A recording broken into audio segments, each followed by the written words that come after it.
what you did, and you're doing it for the kids. If they don't have us, they don't have these games.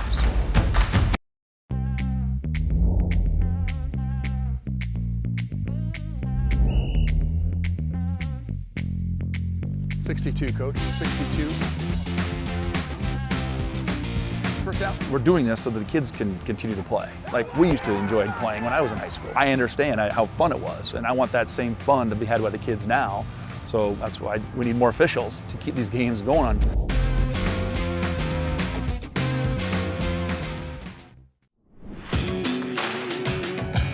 Sportsmanship starts with us. As a student athlete, I need to model good behavior and represent my school appropriately.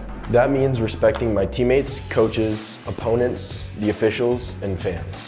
If I do that, so will others, and being a good sport becomes a way of life. To all of Iowa's student athletes getting ready to compete, remember, sportsmanship starts with us.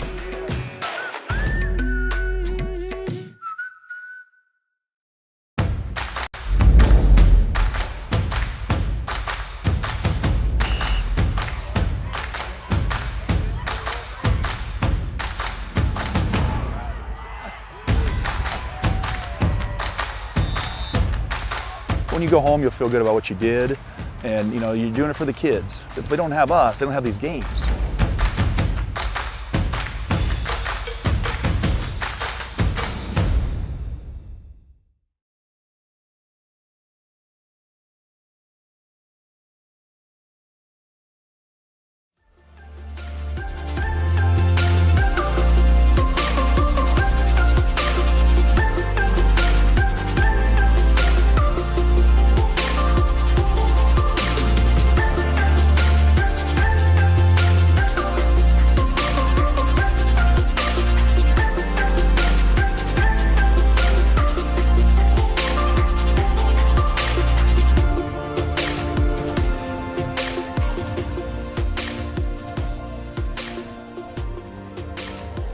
Good Friday evening, Bear fans. Welcome to the Bearcast.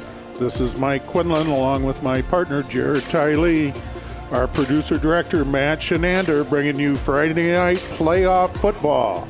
This is the first round in 1A as the Pleasantville Trojans travel up here to the Little Rose Bowl to take on the Bears. Both teams are 5-3 overall. West Branch finished second in their district with a 4-1 record, and Pleasantville finished third in theirs. T, this is playoff football, so this first round game is going to be tough. Absolutely. When you make it to this point, everybody's good, and I think Coach Hirsch alluded to it in the Gazette earlier this week about how 1A is wide open, and anybody can beat you on any given night, and you got to be ready to go. Yeah, and this looks like a very athletic, very big Pleasantville team. Bears are down a couple of players, but they'll go with what they got.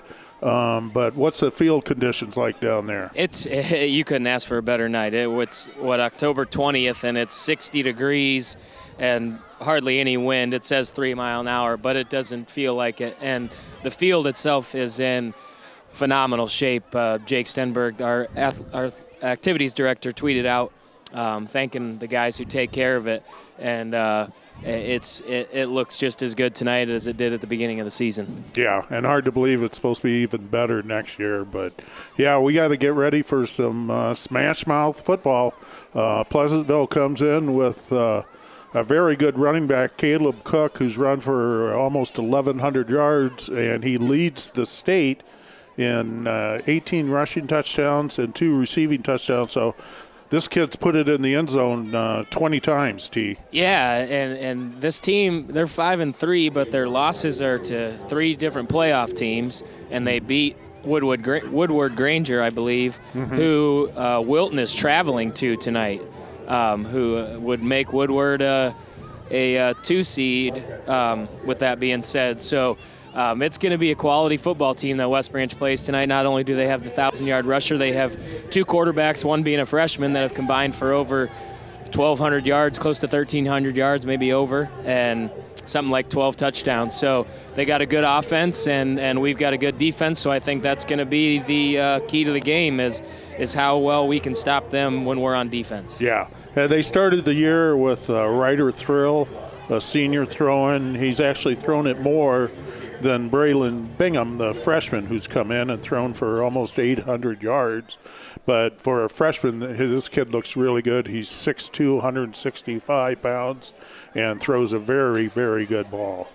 Yep, and it's going to be a test for our secondary a little bit there, but I think it's all going to start up front. You know, I mean, our front seven have done a pretty good job all year long of controlling the box and controlling other teams' ground game. And when a 1,000-yard rusher comes in here, especially in 8 games, that's pretty impressive. And so it's going to be the job of our defense to keep that guy in check. Yeah, he's averaging 136 yards a game. The quarterback's passing for 136 yards, so they're pretty well balanced, but they also got some size up front. They look like they're senior driven, although sprinkled with a few sophomores and the freshman quarterback. Yeah, you know, and this is a team, I believe their last time that they were in the playoffs was maybe 3 years ago, I think I read, back in 2020. They came up here in 2017 and beat us here at West Branch in the playoffs. And a long time ago, you know better than me, we played this team, I think, in the Unidome back in the mid-'90s. And so it's a team that's not unfamiliar. They're not unfamiliar to playoff football games. And so West Branch is going to have to be ready to go. And you know we are, because you can say the exact same things about West Branch, a program that's familiar with the playoffs and always shows up to play during this time of year. Yeah, and you got to generate that own emotion. So we're going to take a break here. We're going to start with our player profile, an interview with Joe Heyman, senior wide receiver. For over 50 years, the Fullwider Insurance Agency has provided quality insurance coverage for the West Branch area. The Fullwider Agency provides superior customer service and quality insurance solutions for you. As trusted choice independent agents, we're able to find the best insurance products and services available to protect you, your family, and your business. Call 643-2695 to ask for a free insurance review. The Fullwider Agency, a proud supporter of the West Branch Bears. Hodge Construction is a leader in developing commercial and academic spaces, multifamily condos, townhomes, and more. Hodge Construction began in Iowa City in 1981, focusing on residential construction. Through positive relationships and quality projects, Hodge has continued to grow and expand its project diversity over the past nearly 40 years. At Hodge, clients aren't customers, they're partners. Introducing SnapStack Checking and Savings from Fidelity Bank and Trust. With SnapStack, you can earn cash back on your everyday transactions, plus 5.12% APY on savings balances up to $5,000. Open yours today and make bank in a snack. It just makes sense. No minimum balance required to obtain APY. If checking activity qualifications are not met, all savings balances earn 0.05% APY. Visit bankfidelity.bank for terms and conditions on the account. Fidelity Bank and Trust, member FDIC. EMS Detergent Services has been providing janitorial supplies to businesses across the Midwest for over 50 years. Based in North Liberty, EMS uses products made right here in Iowa and offers exceptional and affordable services for their clients. Learn more at emsdetergentservices.com. Julie and Dan Hayes at EMS Detergent Services, proud supporters of the West Branch Bears. This week's player profile is Joe Heyman. Miracle worker, so I've heard, with a bow and arrow. Talk about that. You just got back from hunting out west. It didn't go your way, but what a great trip, huh? Yeah, it was pretty awesome. Beautiful out there. When you go out there and you're out in that wilderness and it just doesn't go your way, but how do you feel when you're out there in just that open area compared to this? It's very calming. You know, there's nothing out there. You're all alone. It's very nice, peaceful. And there's no distractions out there, you know? So is it basically just like, that's my happy place? Yeah, kind of. Pretty much? Uh-huh. How about here on the football field? That's become one of your happy places. People don't a lot of people don't realize. They're looking at you, oh, this is a good football player, which you are. He hasn't played organized football since 8th grade? 8th grade, yeah. So what was the decision from 8th grade until now? To all of a sudden just decided, I'm going to play my senior year. I would say Reese Trepp had a pretty big influence. Everyone knows against MFL Marmac last year, he had a great game. And he texted me one summer day and said, Joe, you should come out for football. I considered it for a little while, probably like 2 weeks. Didn't come to anything, but I showed up to one lifting and been here ever since. Well, you were a Red Buffalo at one point. Oh, yeah. I mean, explain the experience of being a Red Buffalo in 5th and 6th grade. I was a lot smaller in 5th and 6th grade, so I've heard that. yeah, I was in the spots that you kind of put the kids that like you don't want on the field in, you know? So like receiver and safety, kind of what I play now, but hey, And you the know. hair was a little shorter. Oh, You yeah. looked like an 80s rocker back then. I had the bowl cut. You had the bowl cut. Oh, yeah. How long have you let this hair grow without cutting it? Since COVID. So this is man, that's pretty impressive that in 3 Dedication. years it's dedication. Which 80s rock band would you like to be the lead singer of? Or 70s for that matter? I don't know any bands. You don't know bands? I hardly listen to music even. Okay. You're just in your own feelings. Yep. Okay. What have you enjoyed about being a West Branch Bear this year? Scoring touchdowns. Okay. What That's about the just funnest when you part. think about being a West Branch football player with all these guys out here? What's the first few things that come to mind? It's a lot different than soccer, Okay. especially on game night and everything. I mean, it's like the whole town's here. You ever come to a soccer game that you got like 10 people in the stands? So, do you feel like you've joined this? This is a big family. Now you're a part of it, regardless of how many games or how many years you've played. You're now a part of something that's been around for a while. So, how's that? What's that connection to you and football now? How's that make you feel? There's a lot of traditions. You know, in soccer, you kind of show up, go to practice, go to games. It's your season. But football, you got all kinds of different, meet the team and do it, help at Hoover Hometown Days. I mean, everything. I feel like every day there's something for football. All right, I'm going to let you give a 20 to 30 second pep talk for the team for tomorrow night. What do you say? Who do we play? Pleasantville? Yeah. Pleasantville.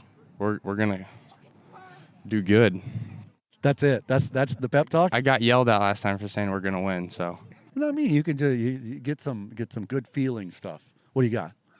I don't like sharing my feelings. You don't. No. Okay. Well, what can you share at the end of this that makes everybody sound good? Go Bears. I think you did really well there. Thank you. For a soccer guy. Yeah. Yeah. The Serving Cafe in downtown West Branch offers a welcoming atmosphere where family, friends, and neighbors can gather for conversation while enjoying home-cooked breakfast, lunch, specialty coffee, and delicious baked goods. Visit the Serving Cafe in their beautiful new location at 209 East Main Street across from Peanut Park, and visit them online at theservingcafe.com or search for them on Facebook.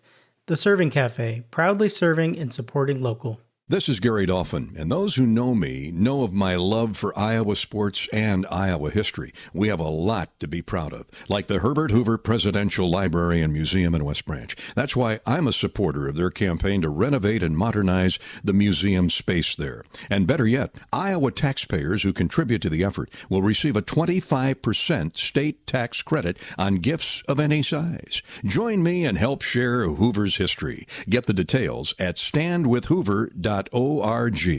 Main Street Sweets is your hometown sandwich and ice cream shop, located in the heart of downtown West Branch, between the Serving Cafe and Touched by Power. Main Street Sweets offers great burgers, tenderloins, cheese balls, and more. And don't forget the ice cream. Main Street Sweets, locally owned and operated by my wife Jessica and me, where we're always proud to support our hometown. This is Marcy Willier with Urban Acres Real Estate. Are you looking to buy or sell a home in the West Branch area or surrounding communities, or just have questions in general? Give me a call at 319-936-5899. Go Bears! Choose a realtor who knows the territory. Ken and Helen Fawcett of Cornerstone Real Estate Consultants are licensed agents with customer satisfaction as their #1 priority. If you're buying or selling a home or property in West Branch or the surrounding area, they can help. Your hometown real estate company with an office in downtown West Branch, Cornerstone Real Estate Consultants. Call them at 643-3344 or visit cshomesiowa.com. Touched by Power Massage Therapy offers you the chance to relax, refresh, rejuvenate, and heal. Featuring a variety of massage options plus spa services, licensed massage therapist Tracy Hartz can help your body feel better. Touched by Power is located on Main Street in the heart of downtown West Branch. Find the available treatments or book your next appointment by visiting touchedbypower.com or call 631-1214. The Bearcast for the 2023 football season is presented by the Fullwider Insurance Agency. Also brought to you by Cornerstone Real Estate Consultants, EMS Detergent Services, Fidelity Bank and Trust, Hodge Construction, the Hoover Presidential Foundation, Main Street Suites, Marcy Willier with Urban Acres, The Serving Cafe, Touched by Power Massage Therapy, and the West Branch Times. All right, welcome back to the Bearcast, Bear fans. We're getting ready for some playoff football here. But first, we're going to have the national anthem by the West Branch Marching Bears. Just played a couple of nice songs there. We have a very good crowd here tonight, both from Pleasantville and West Branch, T. Yeah, as I walked across the field over there, there's a decent-sized crowd from Pleasantville and filling up the bleachers and then along the hillside over there. All right, so here comes Chauncey Butler Post 514 out for our national anthem.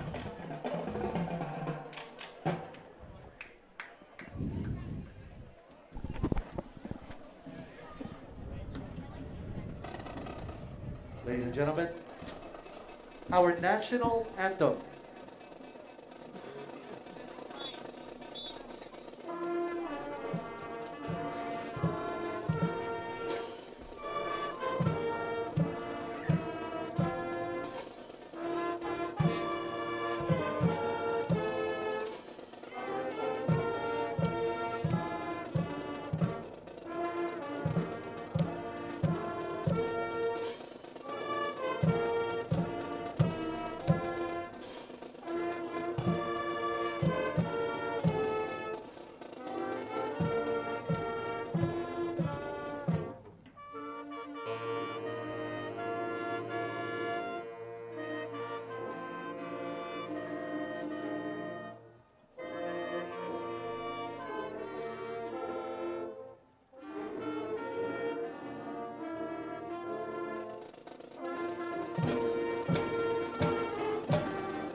All right, great job by the Marching Bears under the direction of Sam Ogilvie, and that was Nina Torkelson and Maddie Reed. So we're off to a good night here, T. It's going to be interesting. Obviously, these playoff games go very similar to any tough game during the season. You know, turnovers, mistakes, giving away free yards, you know, with penalties and stuff like that. Tonight will be no different. Yeah, and then luckily for us, probably 5, maybe even 6 of our 8 games have put us in a position where we're prepared for these situations, you know, where we're ready for those. A lot of our games we've played this year were those types of football games. Yeah, and, you know, Pleasantville comes in here. They've won their last 3 games by 133-0. So they played tough early in the year, lost a couple of district games, but, you know, the records really don't mean much. It's just about, you know, strapping on the helmet and hitting the guy across from you, and the best team wins. Absolutely, and like we talked earlier in the pregame, everybody who gets to this point is a quality football team, and Pleasantville is going to be more than a quality football team. They're going to be really good on offense, and our offense is going to have to move the ball and sustain drives to keep the ball out of their offense's hands. Yeah, and our defense will be tough, but, yeah, it's up to the offense to keep the ball. So we have Reese Trepanier at center, Michael Montgomery and Max Lodge at the guards, Logan Wright and Cole Crossway starting tackles for the Bears, Trenton Schutte, Joe Heyman, and Cale Seidel are the wideouts. Connor Capper, the wingback. Cooper Gates will be starting at tailback, and Brendan Dale, the quarterback. And the Bears will line up with Quentin Roach at the nose, Logan Wright, Michael Montgomery. Those are the 3 that are going to make the difference in this game. Absolutely. All about the line of scrimmage. Yep. And we talked earlier as the captains go out for the coin toss. Pleasantville did win the toss and deferred, so we will receive to start the football game. But, like we've talked about, our defense has been the steadfast for us all year long. They've been so consistent against some really quality teams. I mean, outside of the Williamsburg game, our defense has played so well against some real good competition this year, and we're going to need them to step up again tonight, and we're going to need our offense to do the same and move the ball and score some points, to put some pressure on Pleasantville. Yeah, Pleasantville comes in here averaging 32 points a game. Bears are averaging 24. Pleasantville gives up 16, and West Branch gives up 14, so pretty evenly matched. But like I said, statistics are nothing when it comes to playoff football. I mean, they have a good running back. We're going to put Aaron Marsh and Cooper Gates out there. Unfortunately, we're minus Zach Capper tonight. He is on the mend, and hopefully Reese Trepagno's finger is okay. So the Bears will get their shot first to see what they can do. This is a very big Pleasantville team. Their defense across the front three go 296, 250, and 6'4", 212. Yeah. So they got some big fellas, but the person we need to watch out for is Caleb Cook, their all-state running back, number 5, and then Braylon Bingham, the freshman quarterback, number 6. Yeah, they got 6 guys on their defense that are 6 foot or taller. Yeah. I hope they have a good basketball team because they got some height out there. They do, and they look athletic. So kicking off is Edwin Escalante. Back deep for the Bears. Looks like Aaron Marsh and Cale Seidel. No, Joe Heyman's back there. Yep, Joe back in the starting after having to kind of sit a little bit last week when on vacation, so he's back where we want him, and hopefully him and Cale can get something going for us here. Yeah, and this is just a perfect night for football up here. My goodness, folks. And I was going to talk about that real quick before this guy kicks it off. Last week, you could just feel it was kind of blah, and the weather has a lot to do with that, and it's opposite tonight. A lot of energy, and the weather has a lot to do with it. 60 degrees and just beautiful in West Branch. All right, so we're getting ready for the opening kickoff. Here we go for first round playoffs, Class 1A, Pleasantville versus West Branch. Good kickoff, taken by Seidel. He's going up the middle. Oh, he loses his footing, goes down just short of the 30-yard line. Looked like he was getting ahead of steam there. Yeah, he was, and there was a hole there that he could have squirted through, just kind of lost his footing there.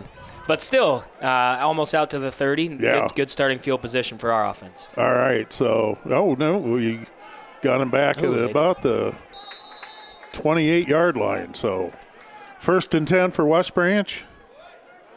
Dale's in the shotgun. Gates is back there with him. Here comes Farmer in motion, sets up on the white ring. And here's Gates going up the middle, positive yards, gains about 5 or 6 yards, and we're talking this game's got to be won between the tackles. Yeah, it is, and that's a good start. I mean, 4 yards on first down. I think it was Aaron Marsh, but 4 yards on first down. That's a good start for our offense. All right, they got looks like a 4-man front up there. Dale's in the shotgun. Marsh is back there with him. Quick pass out here to Seidel. Good blocking by Schutte, and here we're going to get the first down. But again, that's that just little slip pass that you get a good block and you can get positive yards. And it's a numbers game. They keep 7 in the box and they don't widen out over our number 2. We're going to throw that all night as long as it's open. Trenton Schutte out over here. Joe Heyman split out left. Dale's in the shotgun. Marsh steps off to the left. Here's Marsh going up the middle. Oh, good burst of energy there. Offensive line getting a good push on our first 2 run plays here. Yeah, and that 74 is 6'4", 296. The nose guard is 250, and the other defensive end is 6'4", 212. So here we go, 2nd down and 3. Dale's in the shotgun. Marsh again going up the middle, going to be just short of the first down. But this is what the Bears need to do, is they need to run this ball, short passes, and take some clock off. Yep, and give themselves manageable third downs. Quarterback sneak here, they're not set, so that's guaranteed. Yep. They had a defensive lineman, the defensive tackle to our side here, wasn't even in his stance, and that's right where we snuck it. Well, there we go. The Bears are at their second first down. Couldn't ask for a better start. No, we're into Pleasantville territory at their 47-yard line. 1st and 10. Heyman out left. Looks like they're locked up one-on-one with him. And they're throwing the slant pattern, and just a little low, wouldn't you say? Yeah, and actually number 10 came over from his safety spot. He's the one who knocked that down. That's that play. You know, we saw that play a couple times up in Waterloo that we completed to Joe. And number 10 came over from his safety spot and got a hand on that ball. All right, so we had 2nd down and 10. Still at the 47-yard line. Dale's in the shotgun. Marsh is off to his left. Here goes Marsh up the middle, big hole.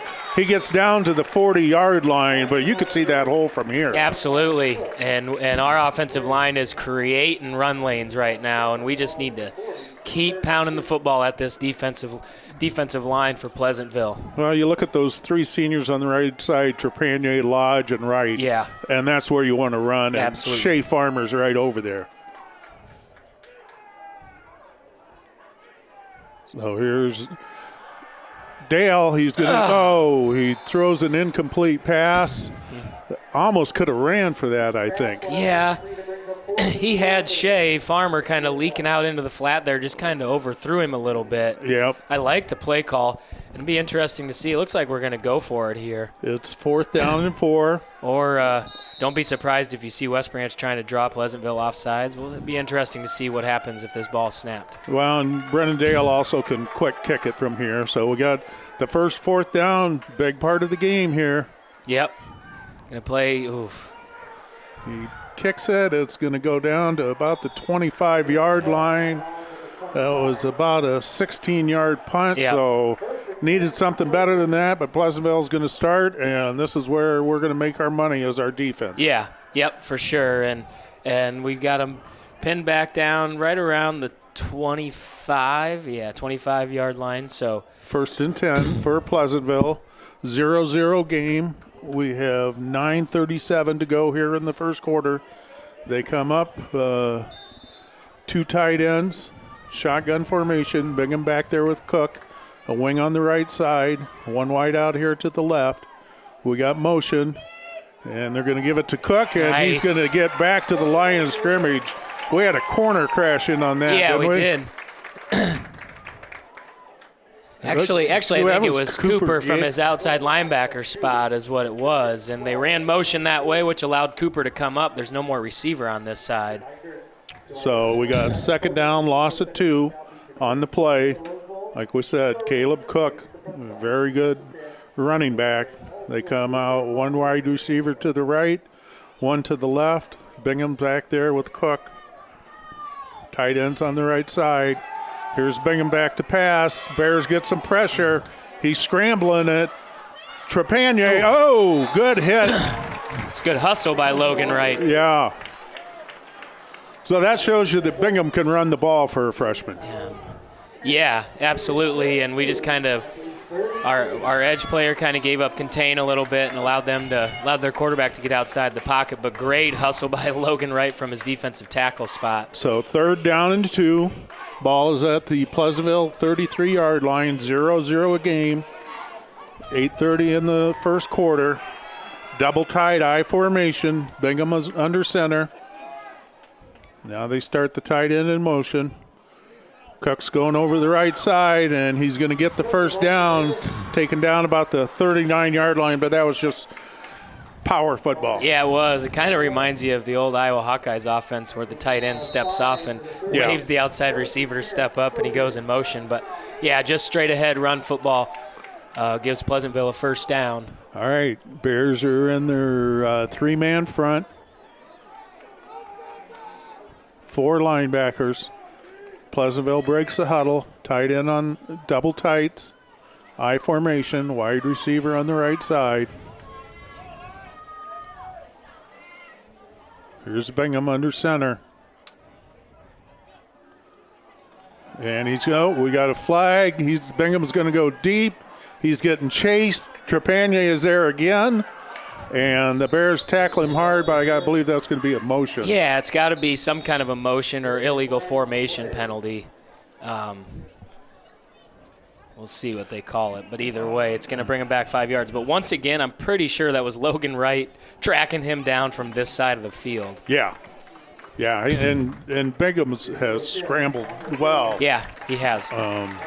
So we have to keep that in mind. Yep. So illegal shift is what they called. All right, so that's a 5-yard penalty, going to bring up a 1st and 15. Ball is going to be back to the 33-yard line. We have 7:31, a 0-0 first quarter here going on, folks. Pleasantville and West Branch. All right, again, they come up. 2 tight ends, 1 wide receiver out to the right, a flanker over here on the left. Bingham and Cook in the backfield. We got motion here, and it's a jet sweep. Blocking the back? No, good job Bears stringing it out. Good job of containing it. Yeah. I like that play. That's a great jet sweep. Yeah, and they completely overload this side. They brought the tight end in motion, and they have that back right there like what we do with Shea Farmer. So he picked up, it's now 2nd down and 8. Ball is at the 32-yard line. 2nd and 16 because they had that penalty. Oh, that's right, 2nd and 16. All right, here's Bingham in the shotgun. He's rolling to the right. Bears are trying to contain him. He throws it over the middle, and it's caught. Actually, a nice diving catch by Ryder Thill. And that's the kid that started out as your quarterback. Okay. That's a hard play. He's sprinting out to his right and throwing back to a guy, dragging back across the field. It's a heck of a catch by that kid. Yeah. So they're up to their own 41-yard line. This is going to be 3rd down and 7. Yeah, so this is where we want, as we talk about manageable thirds for us. Yeah. We want them 3rd and longs, obviously. They want to run the football, put them in 3rd and longs where they, don't necessarily have to throw it, but. All right, they're having trouble with communication. Bingham's back there in the shotgun. He goes back to throw. A double move. They're throwing it deep. He's going to overthrow him. Ooh. Yes, he does. Kale Seidel on the coverage there with Holden Arneman, but yeah, that double move, that's all you need is a half a step on that guy. Yep. Ran the double move there, and we weren't in great position. No. Got to have the safety over the top there, but fortunately, ball's overthrown, and Pleasantville's going to punt the football away. All right. Tell Coach Braddock was not pleased with that defensive play. All right, back deep for the Bears. Looks like Joe Heyman. Joe's going to come up and field it. Uh-oh. Does he let it go?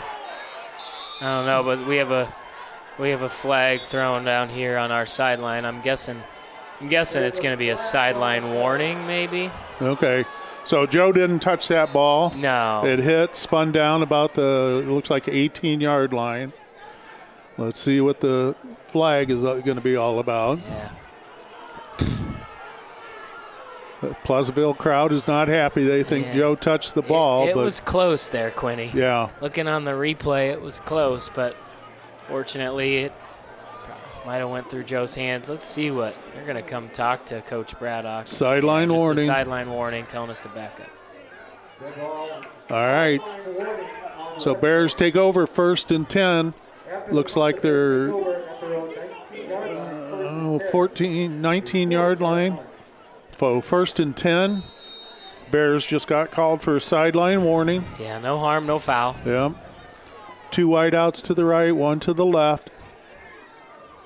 Dale's back there with Marsh. Here's Marsh going over the left side. And he's running hard tonight. He is. Broke a few tackles and there was a flag. Late flag. I'm not sure what they're going to call here. There was some scrapping going on between our receiver and one of their defensive backs. Holding against the West Branch. Okay, so those are the little mistakes that we're talking about, that you're giving up, positive yards for now negative yards. Yep. Yeah, and you put yourself in a hole. I mean, you're already pinned back inside the 20, and now you're going to put yourself, back even further to start the drive. All right, so Bears will have a first down. Let's see where this places the ball. Not ideal. No.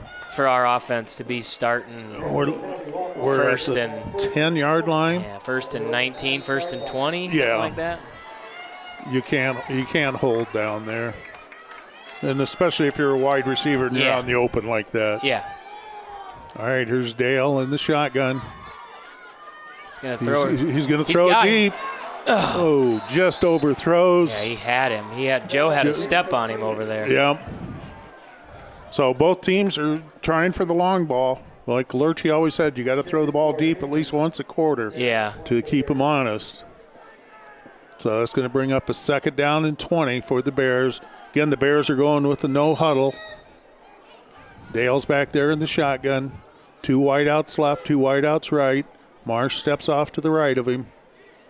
And run the draw, and Marsh had a hole, but his feet just slipped out from under him. Yeah, and that was like a little shovel pass. That's a version of Lurch's old shovel pass play, it looked like. And yeah, it looked like Arn just went to make a cut, and his feet went out from under him. So he gained a couple on the play, going to bring up 3rd and 18. Ball's at the West Branch 11-yard line. Here's Dale in the shotgun. 2 wideouts left, 2 wideouts right. Rolling out here to the right. And he throws, and it's caught over here. Kale Seidel.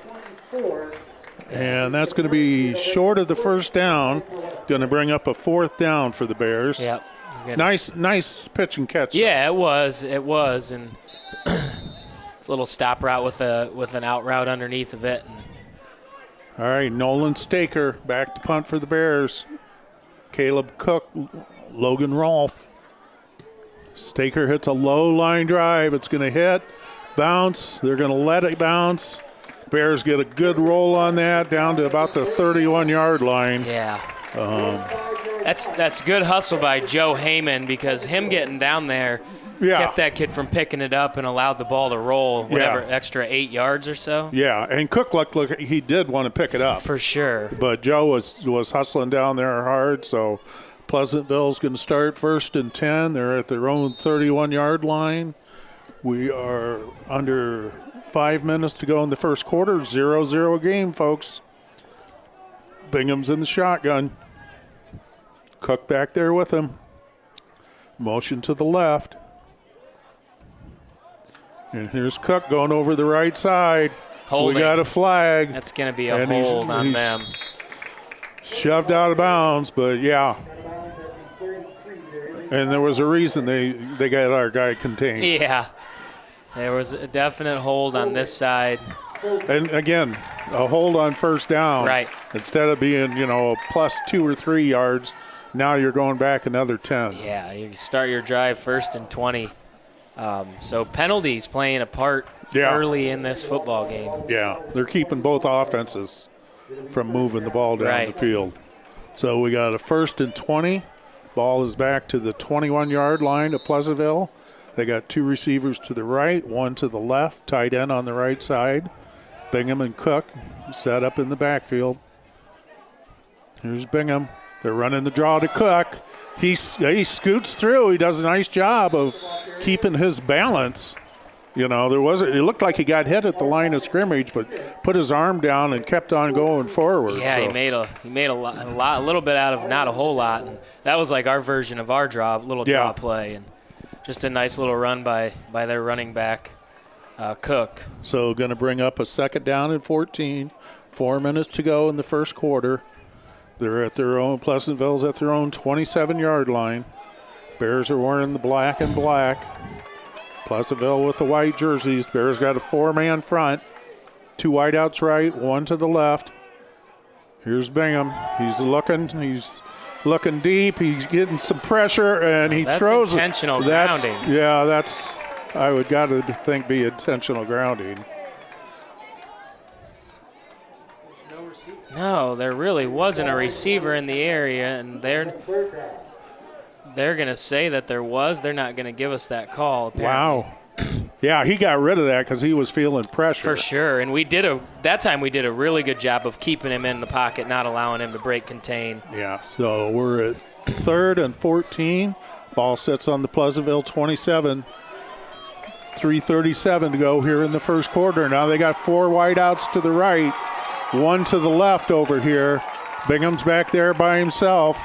This will be interesting. We blitz him. We get to him. And, oh, what a nice pass.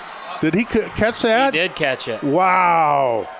That was a nice reception by Logan Rolfe over there. Yeah, and on both ends of that play, Shea Farmer was a step away from a sack, and we were a step away from breaking, just timing that play perfectly to break it up. Well, nice throw by Bingham, even a nicer catch by Rolfe.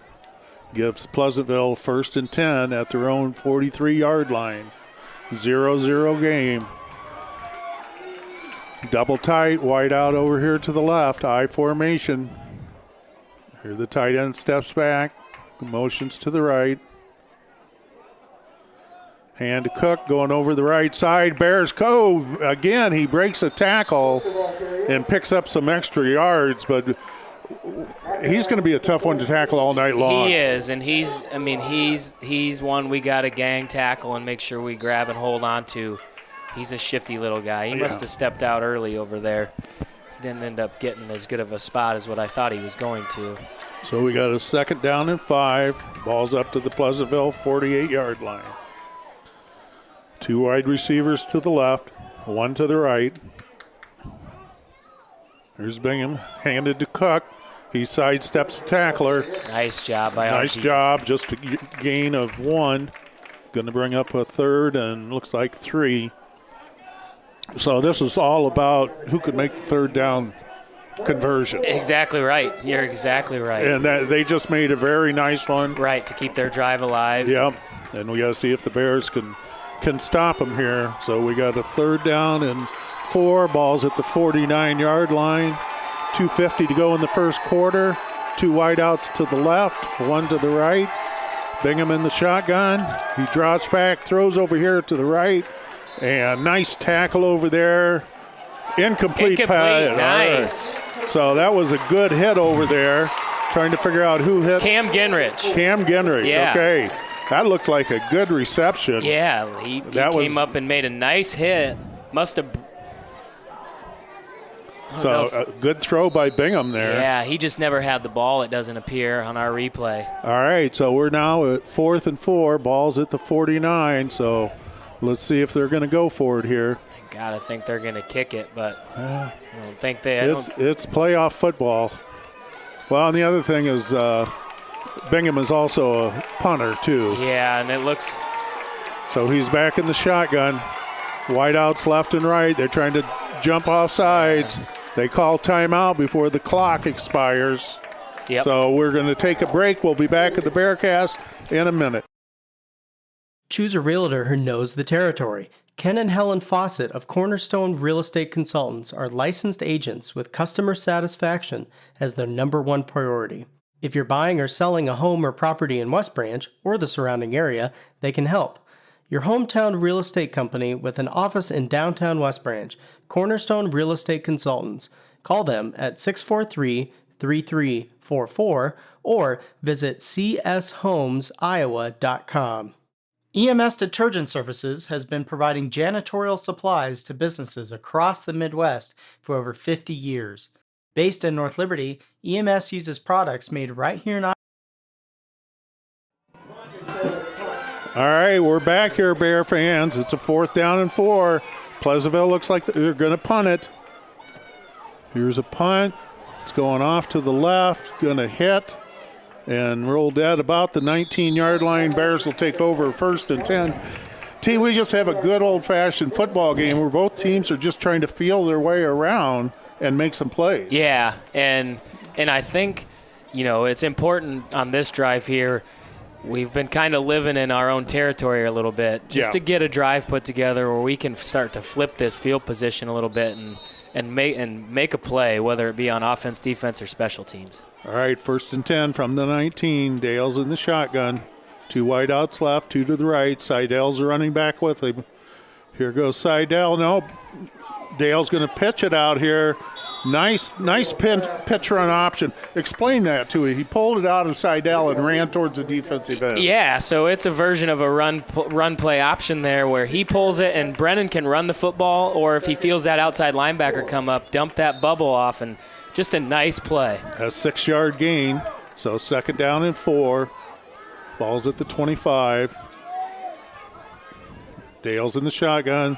Hands it to Seidel. Seidel runs hard. Be just short of the first down. It's going to bring up a 3rd and 1. Yeah. Bears are going to, I think, get right up on the ball and go for the quarterback it looks like sneak. less than half a yard. Yeah. Now they're going to measure it so close, I feel like. So we have 2:10 to go here in the first quarter. 0-0 ball game. Yep, they're going to bring the chains out to measure it. Oh, boy, that's not good with Andy Core over there. We never know how that's going to end up. Yeah. They're keeping him over off to the side, which is probably the right decision. Yeah, it is. So, let's see. That's a first down. Just short. Just a few inches short. So we got a 3rd and 1, 2:10 to go in the first quarter. We're at the 29-yard line. The Bears just need about 6 inches, I'd say. So I would look for Brendan Dale in the quarterback sneak. 2 wideouts to the left, 2 to the right.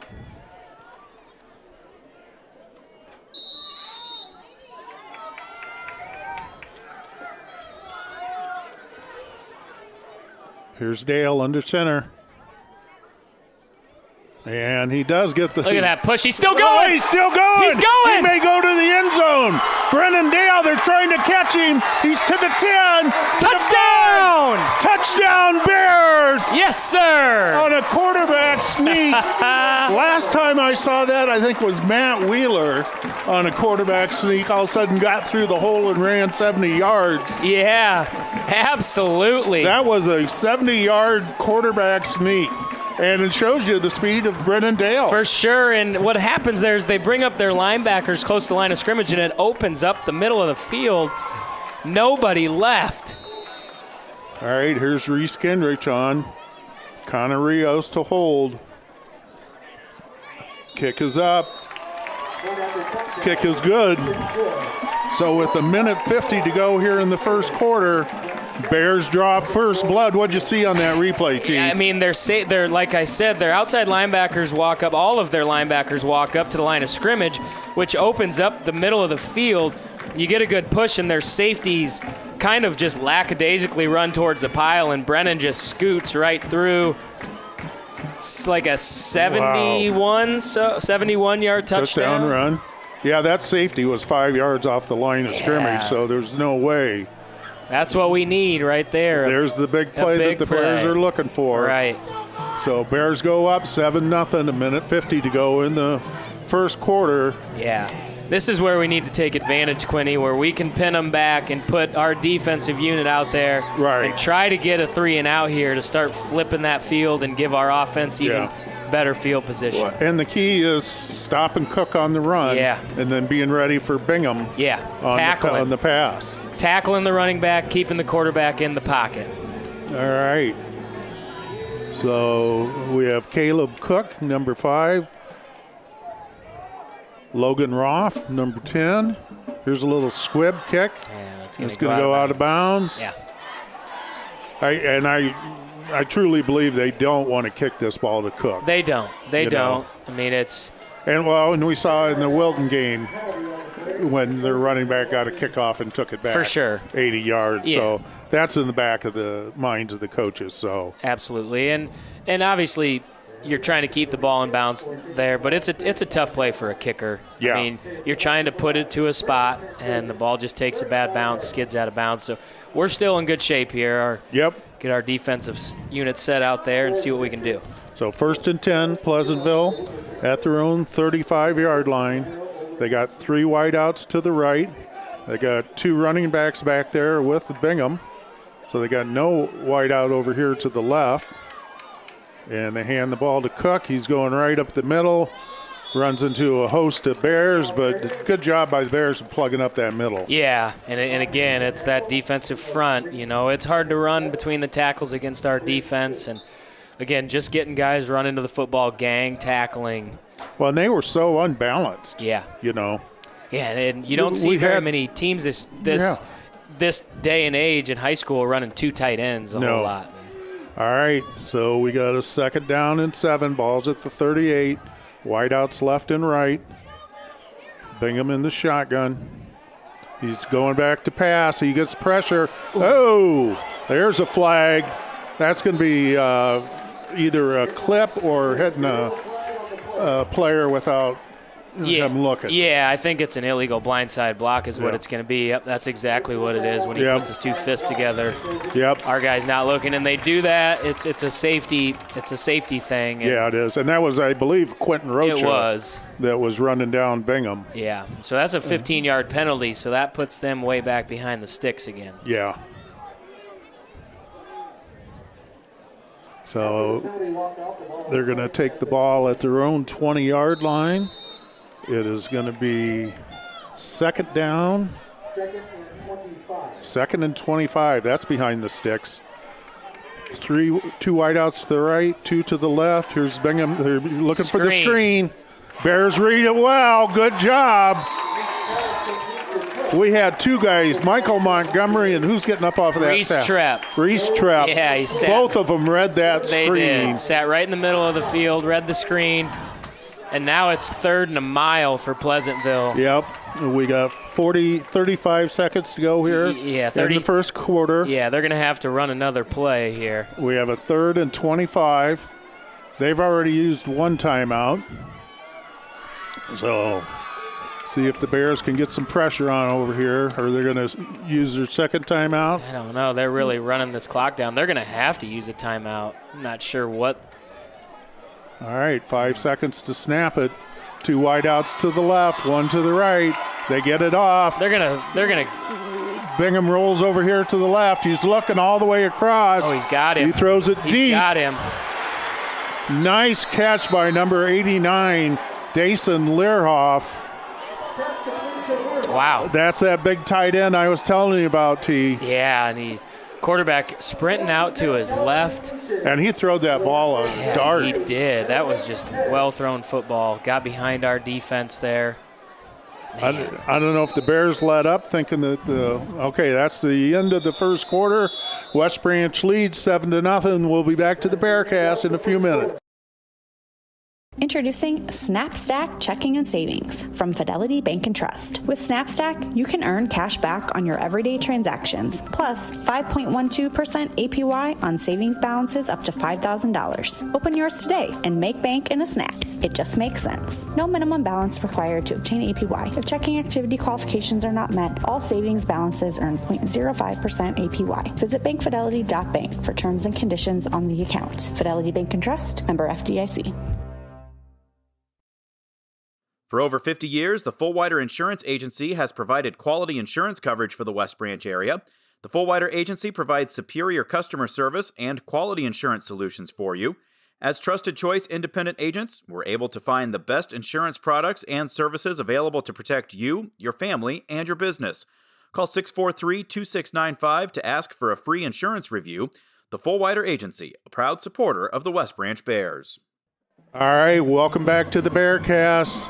We started the second quarter. West Branch leads 7-0, and that was a big play by Pleasantville. Yeah, there. It was, and that's a big tight end that they're throwing to.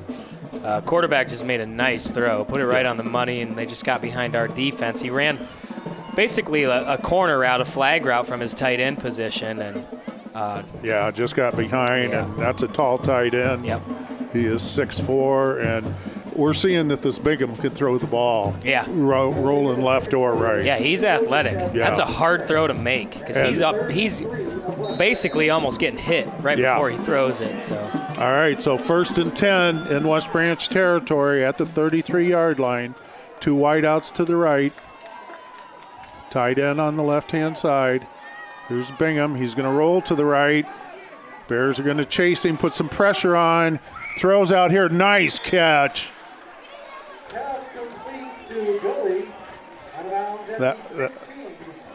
Yeah, number 14 for Pleasantville. Wow, that was a nice catch. That was a nice throw. So 1st and 10. Just an out route. They're down to the 16-yard line. Yeah, just an out route to our sideline there, and nice throw, nice catch. We're just getting real close to sacking him here. Yep, we are. All right, 2 wideouts to the left. Tight end on the right side. Cook back there with Bingham. Here's Cook going over the right side. He bends it out, and there's Shea Farmer waiting for him there. Good defensive play. Yeah, Shea Farmer, Cam Ginrich coming up. Shea showed some speed there. Yeah. Coming to the outside there from his inside linebacker spot and making a nice play along with Cam Ginrich. So that was a gain of 1. Brings up 2nd and 9. Ball sitting at the West Branch 15-yard line. 7-0 Bears. 11:22 to go here in the half. We got 2 wideouts to the left, 2 wideouts to the right. Tight end, empty backfield. Bingham's back there by himself. See if the Bears can get some pressure. They throw a little down and out over here. That's to Cook. And that's going to be just inside the 10-yard line. Going to bring up about a 3rd and 4. 3rd and 3, yeah, 3rd and 4, yep. Okay. So big play here. 3rd down and 3. Ball's at the 9-yard line. I mean, it just goes to show you, though, their respect for our run-stopping defense. They got a 1,000-yard rusher, and they're throwing the ball. They are out here throwing the football. All right, let's see if the Bears can stop this first down. I formation, double tight. Cook's in the backfield.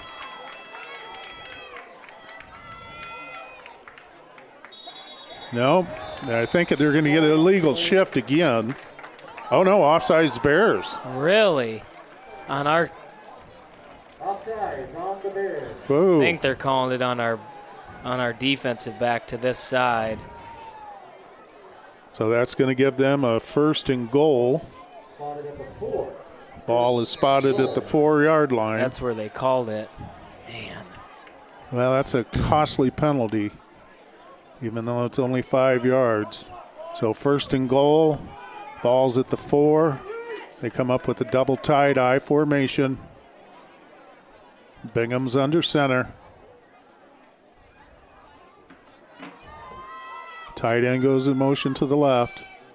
They hand it to Cook going over the left side, and he's into the end zone for the Pleasantville touchdown. That's his 21st time into the end zone, so this is nothing new for that running back. Yeah, and you wonder if that's kind of an audible at the line of scrimmage where they shift that tight end over because they see something, and that's the way they want to bring that extra blocker to the side they want to run to, or it's just a pre-snap called play, whatever, but it's a touchdown either way. All right, so here we go for the extra point. Edwin Escalante. Kick is up, and it is good. So with 9 minutes and 49 seconds to go here in the half, we have a 7-7 ball game, so we start anew. Yeah. And it was 2 big plays. For sure. It was our big quarterback sneak that got us, and then it was conversion on that 3rd and long. 3rd and 25, yeah. Yeah. And we talked about 3rd down conversions being big. We come down there and we have a 3rd and 3 and we get called for being offside. Yeah, and you figure it's 4 down territory, but you don't want anything for free given to them. You want to make them earn it. And it's just we just gotta start to eliminate some of these penalties.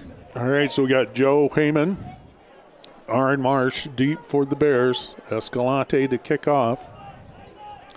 9:49 to go here in the half. We're at 7-7. It's as good a game as we thought it was going to be. For sure. 2 very good teams meeting in the first round here at Butch Peterson Field.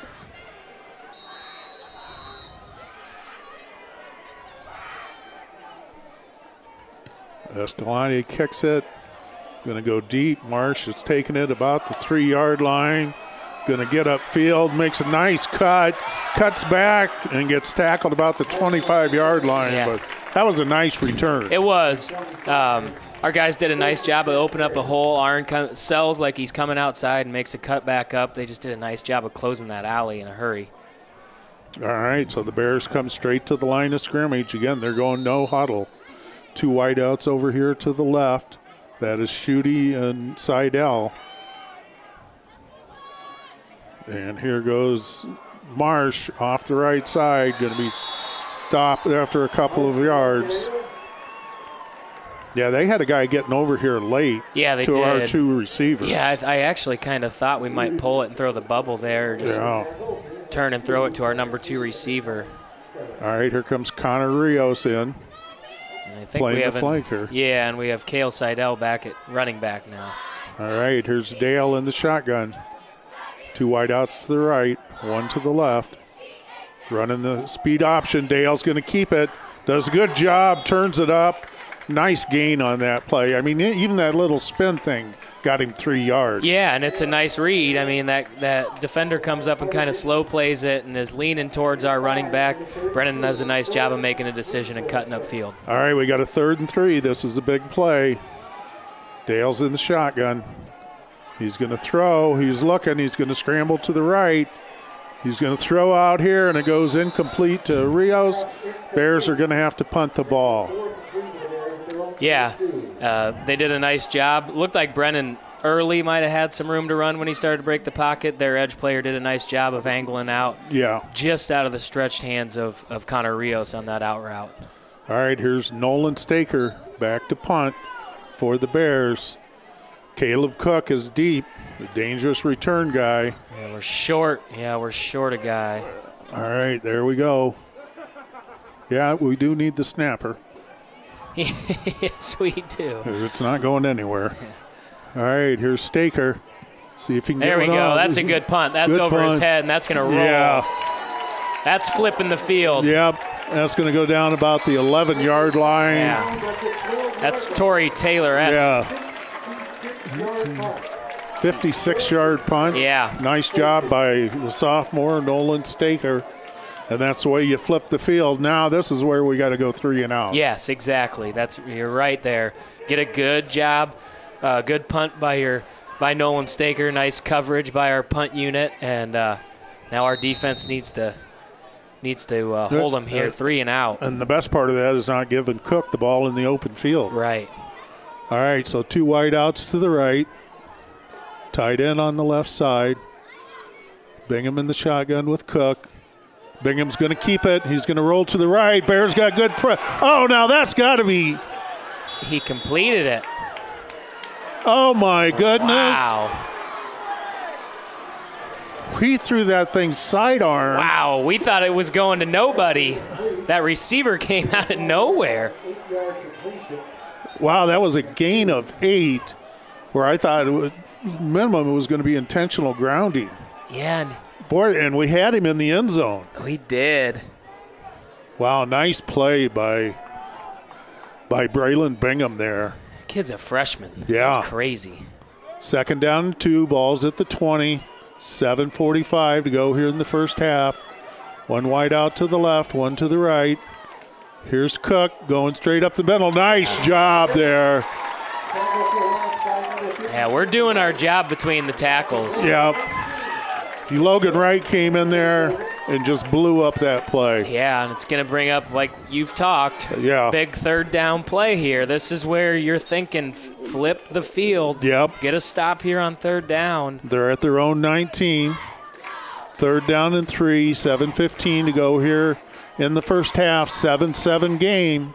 Pleasantville and West Branch, first round playoffs. We got 2 wideouts to the left, 2 wideouts to the right, a tight end. So Bingham's back there, an empty backfield. Man. And here he's going to throw just a quick down over here to Cook. And he catches it. He makes the first down. But that's a versatility of a back like that. Yeah, it being is. able to come out of the backfield. Right. Line up as a flanker and just do a simple down and out. For sure, and yeah, put him out on a route there, and our defense was trying to give him a little bit different look, and they end up finding him out there on the out route. So big first down. Ball's at the Pleasantville 27-yard line, 1st and 10. 6:45 to go here in the first half. One wide out to the left, one to the right. Bingham's back there with 2 runnings back. Here's Bingham. He's going to look. He's going to throw. Oh, he overthrows that one.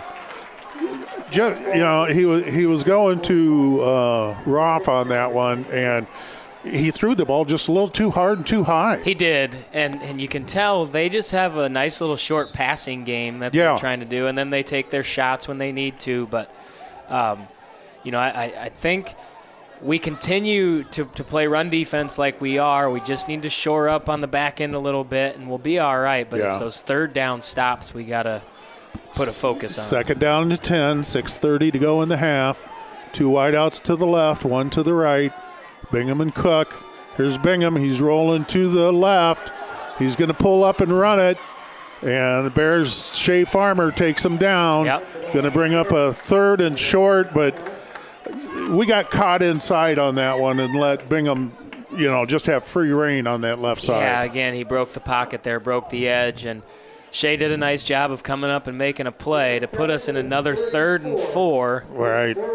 6 minutes to go here in the half, 3rd and 4. They went empty here just a few plays ago, and now they're keeping 2 backs in the backfield. 1 wide out left, 1 to the right.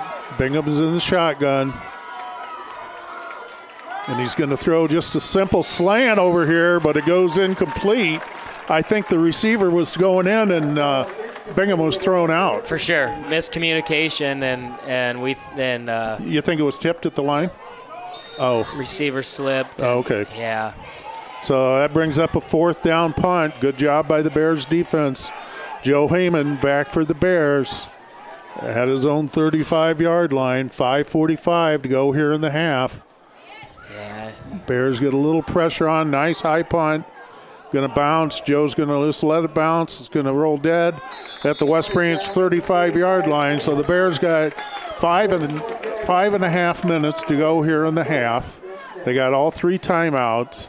They've moved the ball fairly decent, but they really need to string together a drive here. Yeah, put together two good first plays here. Give yourself a chance on 3rd down and get a first down, and then get some rhythm going on offense. Okay, so we have 3 wideouts to the right. They look like they only got 2 guys over there.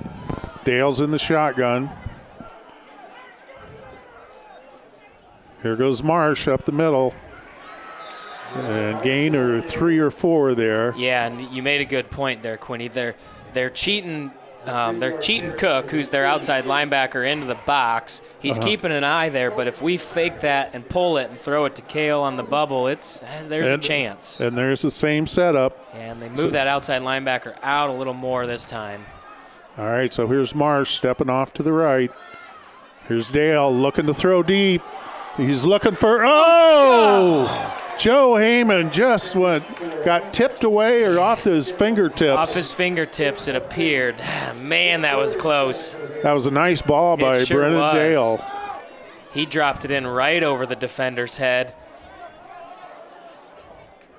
Yeah, and I think it just came off Joe's fingertips. And that's going to bring up a 3rd down and 7. Farmer and Heyman over here to the left. 2 wideouts to the right. Marsh in the backfield with Dale. They got a 3-man rush. Here's Dale. He's going to look to throw. He's rolling to his right. He's looking for somebody. Does he complete it? Yes, he does.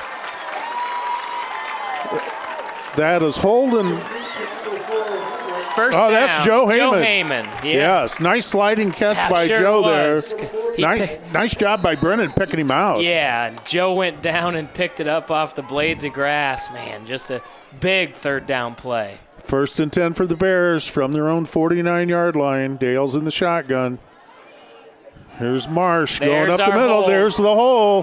He gets 12 yards on that one, and that's running straight north. Yeah, and that's what we're talking about. You get that first down and get a little confidence, get a little rhythm going. Now you got a second first down.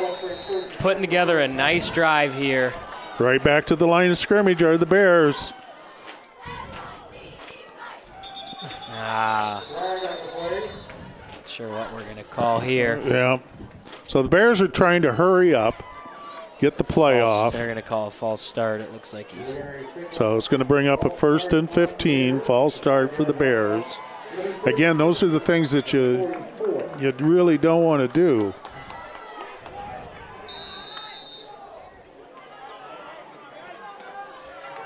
Not sure who he's calling. All right, here's Dale in the shotgun. 2 wideouts to the right, 1 to the left. Here's Marsh going up the middle. He gains a good 5 yards back.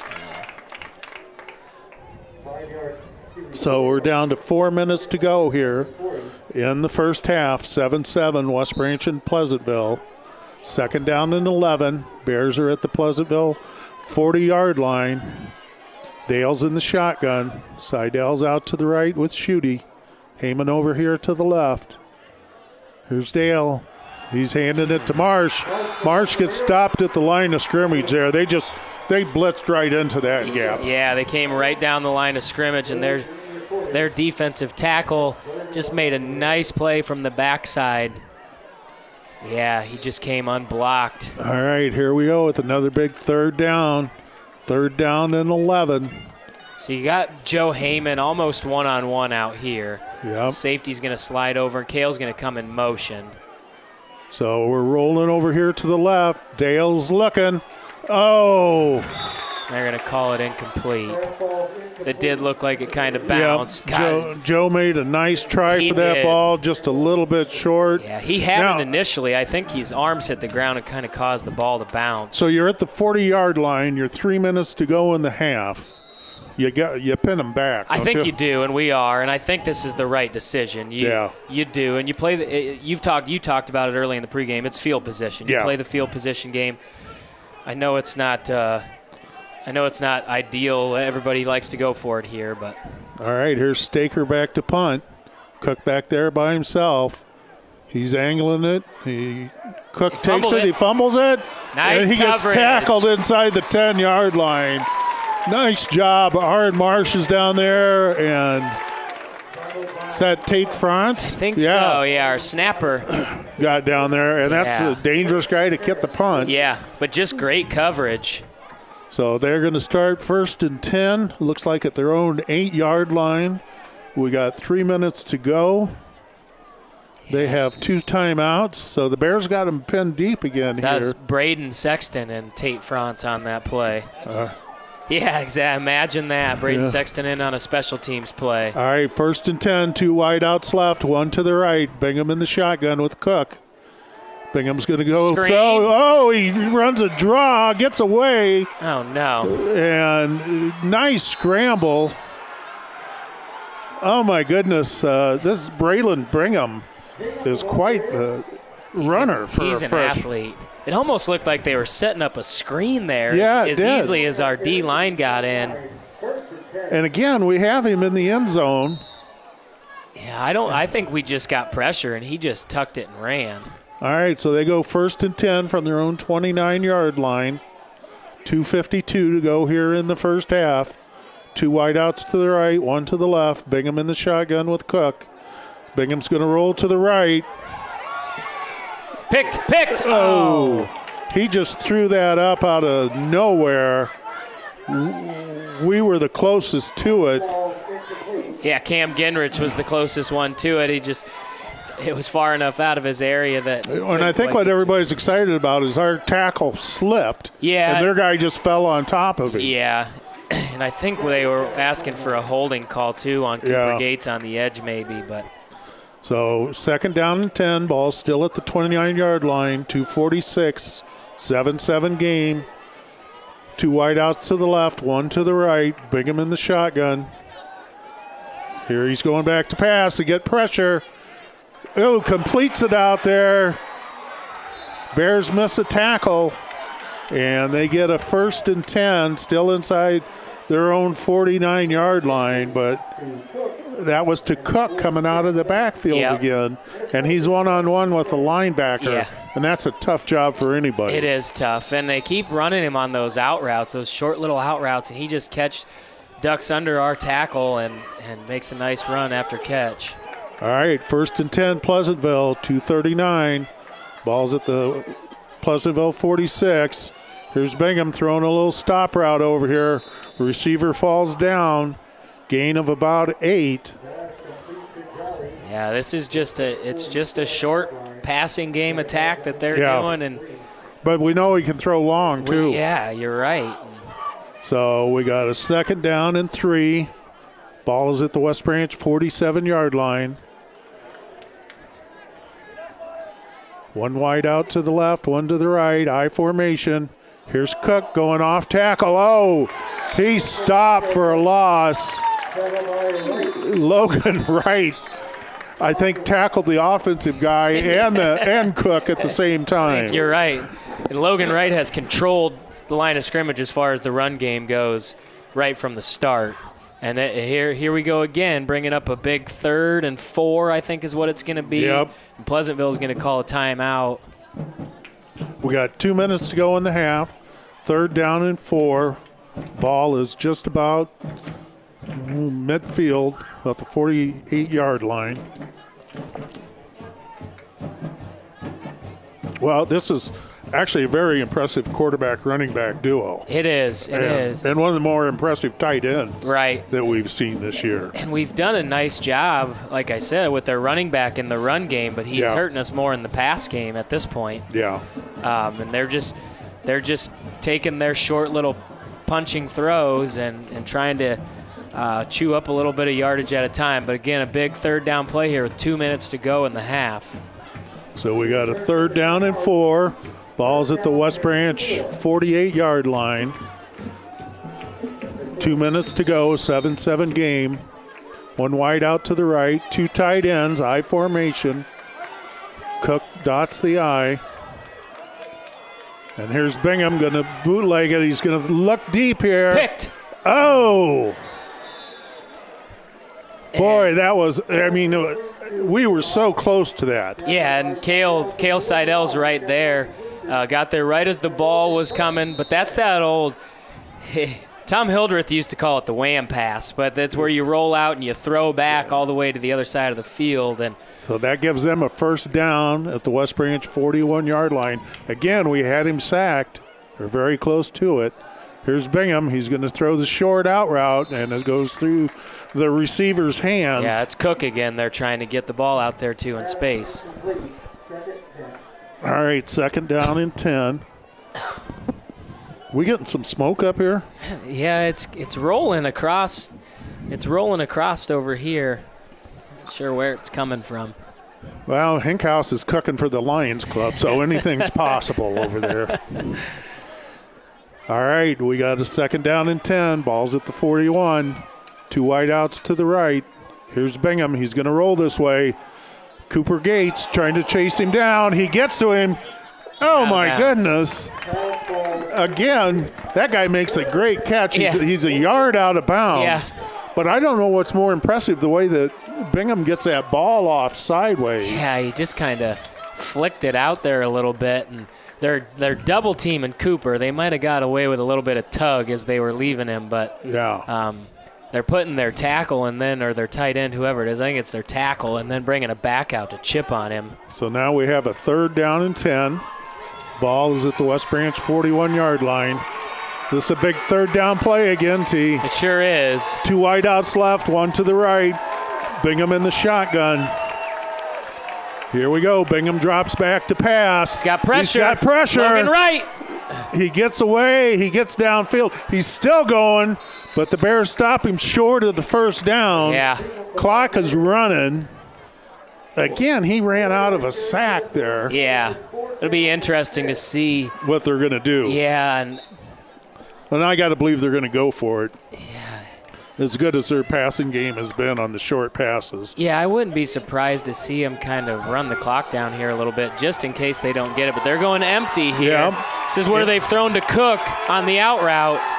Fourth He's down over and to 6. the left, and there he is on the out route again. And they go, and he gets the first down, and that keeps their drive alive. Yep. 44 seconds. They got one timeout left. Ball is down to the West Branch 37-yard line. Yeah, and the clock's running here. All right, Pleasantville breaks the huddle. They got 2 wideouts to the left, 1 to the right. Bingham and Cook in the backfield. Here's Bingham back. Oh, Bears get pressure. He runs out of it. Going He's going to deep throw again. him deep.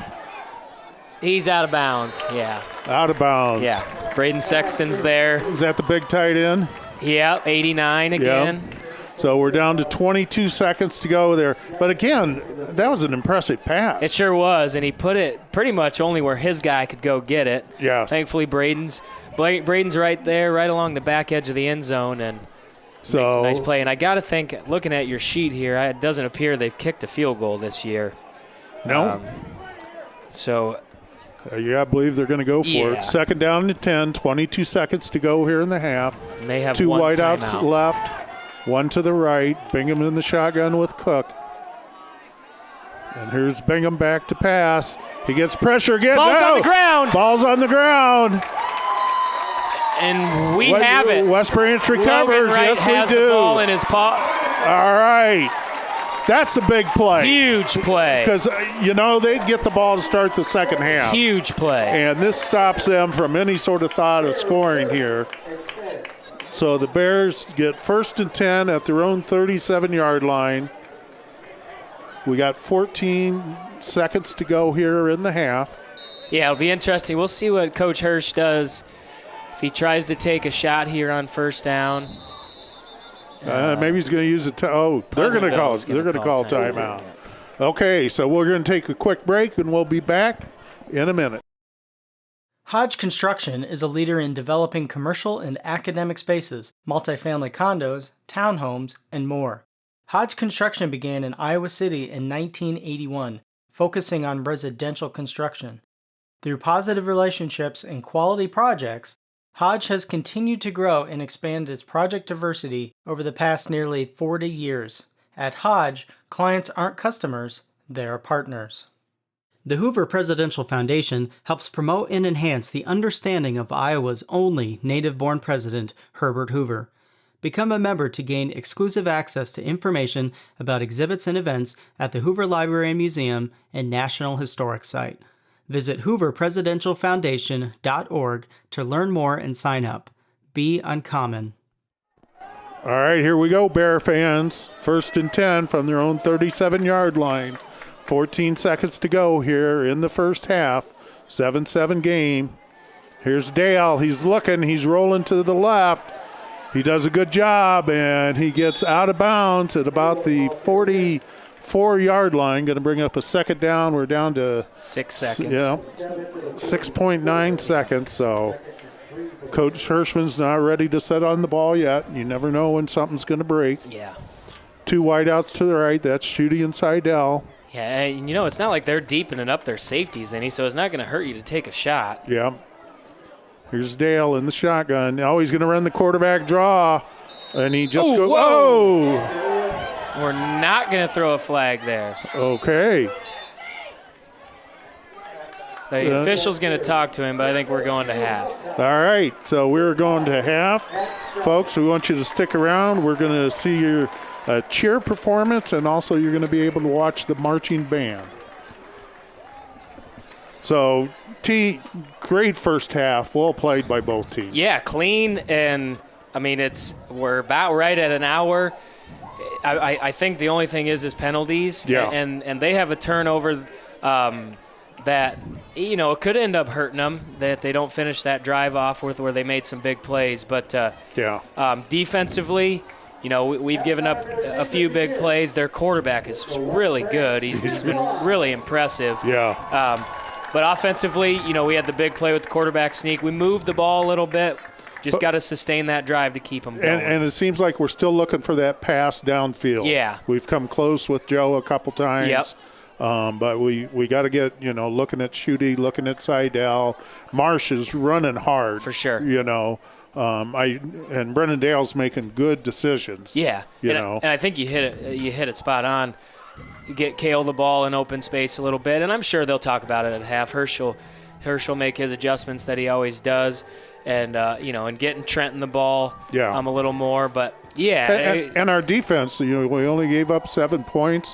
We got some pressure on their quarterback, on Bingham, but he's a really good athlete, and I think we just got to see more pressure. Yeah, and you're right. There is pressure there. He's just taking that extra step to throw the football and get it away. The one time you and I both thought he was throwing it out of bounds, and he ends up completing the pass for 8 or 9 yards. Yeah, and his receivers are catching the ball, and when they could put that Clark out at the slot, he's a dangerous weapon. Yeah. So. Yep.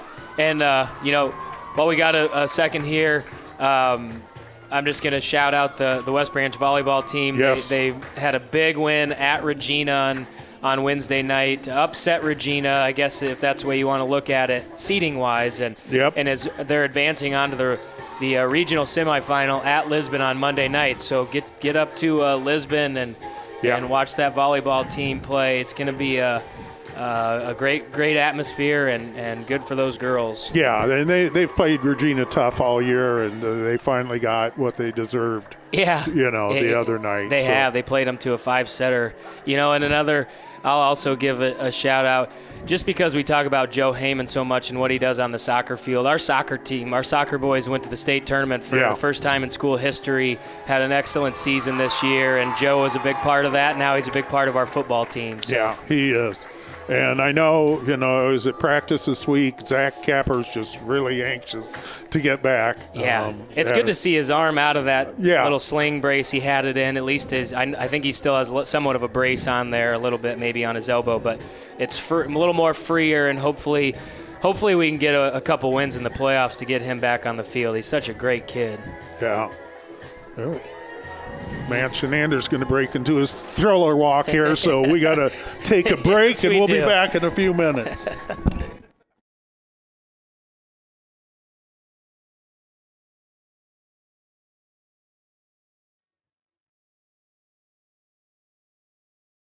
This is Marcy Willier with Urban Acres Real Estate. Are you looking to buy or sell a home in the West Branch area or surrounding communities, or just have questions in general? Give me a call at 319-936-5899. Go Bears! Touched by Power Massage Therapy offers you the chance to relax, refresh, rejuvenate, and heal. Featuring a variety of massage options plus spa services, licensed massage therapist Tracy Hartz can help your body feel better.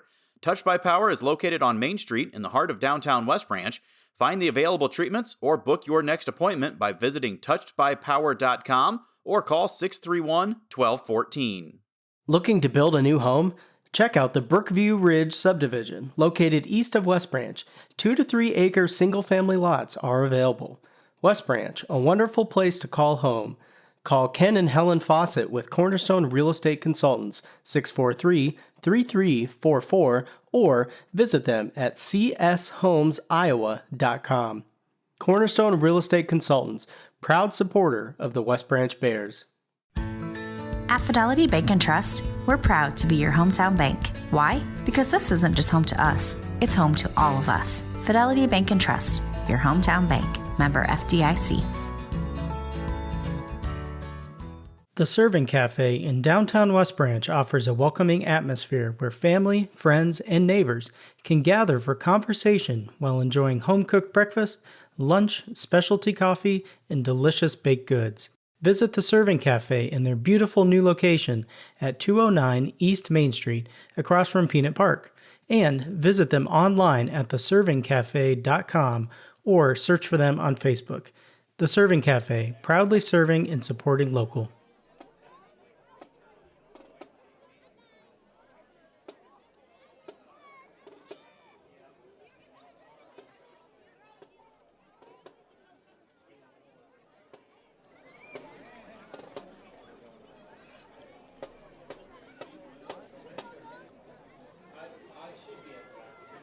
Can we get your attention, please? Those of you in the end zone, please vacate the end zone. Thank you very much. All right. The West Branch Marching Bears are ready to perform for the final time this season their halftime show, Band Assemble, featuring music from Captain America, Spider-Man, and the Avengers. We'd like to give a special thank you to all of our supporters this season, and a special thank you to our seniors. Without further ado, here are your Marching Bears.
Main Street Sweets is your hometown sandwich and ice cream shop, located in the heart of downtown West Branch, between the Serving Cafe and Touched by Power. Main Street Sweets offers great burgers, tenderloins, cheese balls, and more. And don't forget the ice cream.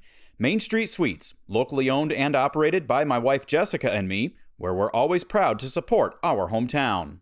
This is Gary Dolphin, and those who know me know of my love for Iowa sports and Iowa history. We have a lot to be proud of, like the Herbert Hoover Presidential Library and Museum in West Branch. That's why I'm a supporter of their campaign to renovate and modernize the museum space there. And better yet, Iowa taxpayers who contribute to the effort will receive a 25% state tax credit on gifts of any size. Join me and help share Hoover's history. Get the details at standwithhoover.org. Go. All right, I got Coach Hirsch here. I'll keep it quick on you, Hirsch. I mean, overall, football-wise, from a fan standpoint, it was a well-played football half. Just got to eliminate some turnovers, get a little something going on offense. Talk about that first half. Yes, playoff football. It's a dogfight.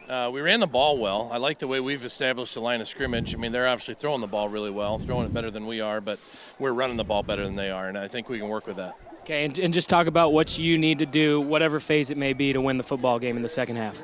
We've just got to play clean. It cost us one drive on a holding. We had another false start. We've just got to play clean. Assignment-wise, it's been pretty good. A couple missed assignments that hopefully we cleaned up at halftime and be able to run the ball second half. All right, get it done, Coach. Good luck. Thanks, Drew. All right, thank you, T. You're back here. Going to start the second half in a few minutes. It is 7-7, West Branch and Pleasantville. A great first half here. Real quick here, Quinny, I'm going to get some stats real fast as I can. And we have Brennan Dale, 5 for 11 for 39 yards. Aaron Marsh, 9 carries, 41 yards. Brennan Dale, 5 carries, 90 yards, and a touchdown. So not a lot of yardage there, but it's 7-7, going to be important here in the second half. So, Quinny, what I want you to do right now, I'm going to run the show here a little bit. I want you to stand up and take your headphones off and just listen to what the PA announcer has to say.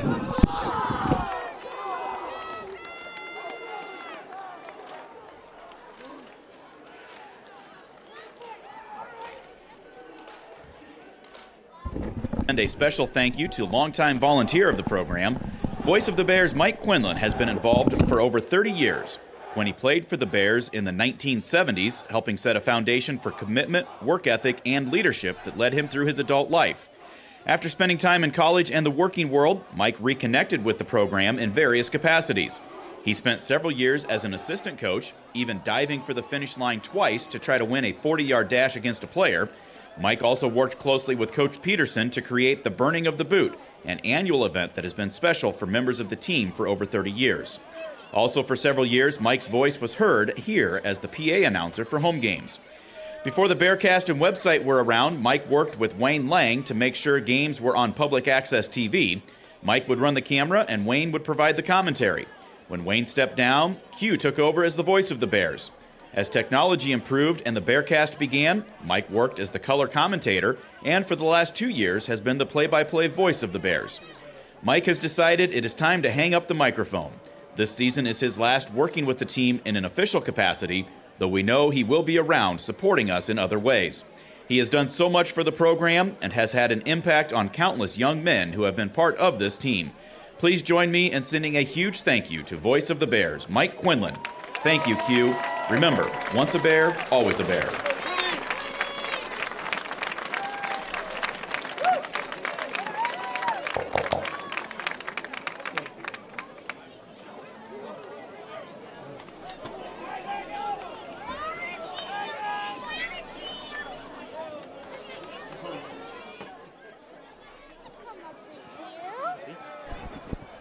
All right. Well deserved, Quinny. Thank you very much, T. I'm on my way up here, and just let our listeners know this is my last year with the Bearcast. It's been a great run. I started 30 years ago coaching with Butch and Lurchie, and went on to PA announcing and filming, and doing the voice of the Bears. Tough to follow Stephen Grace when he sets the bar so high.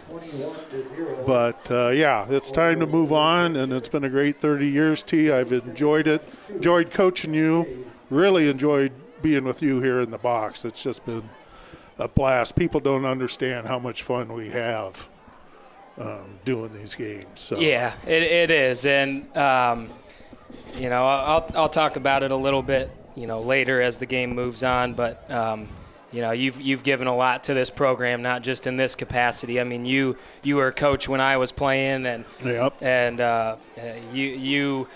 you were a big part in what is now the burning of the boot. Oh, yeah. And which is a special tradition, and you've done a lot for this program, and that's the least we can do to recognize you and say thank you for all that you've done. I would consider a win and another game the biggest way to say thank you. Right, So. absolutely.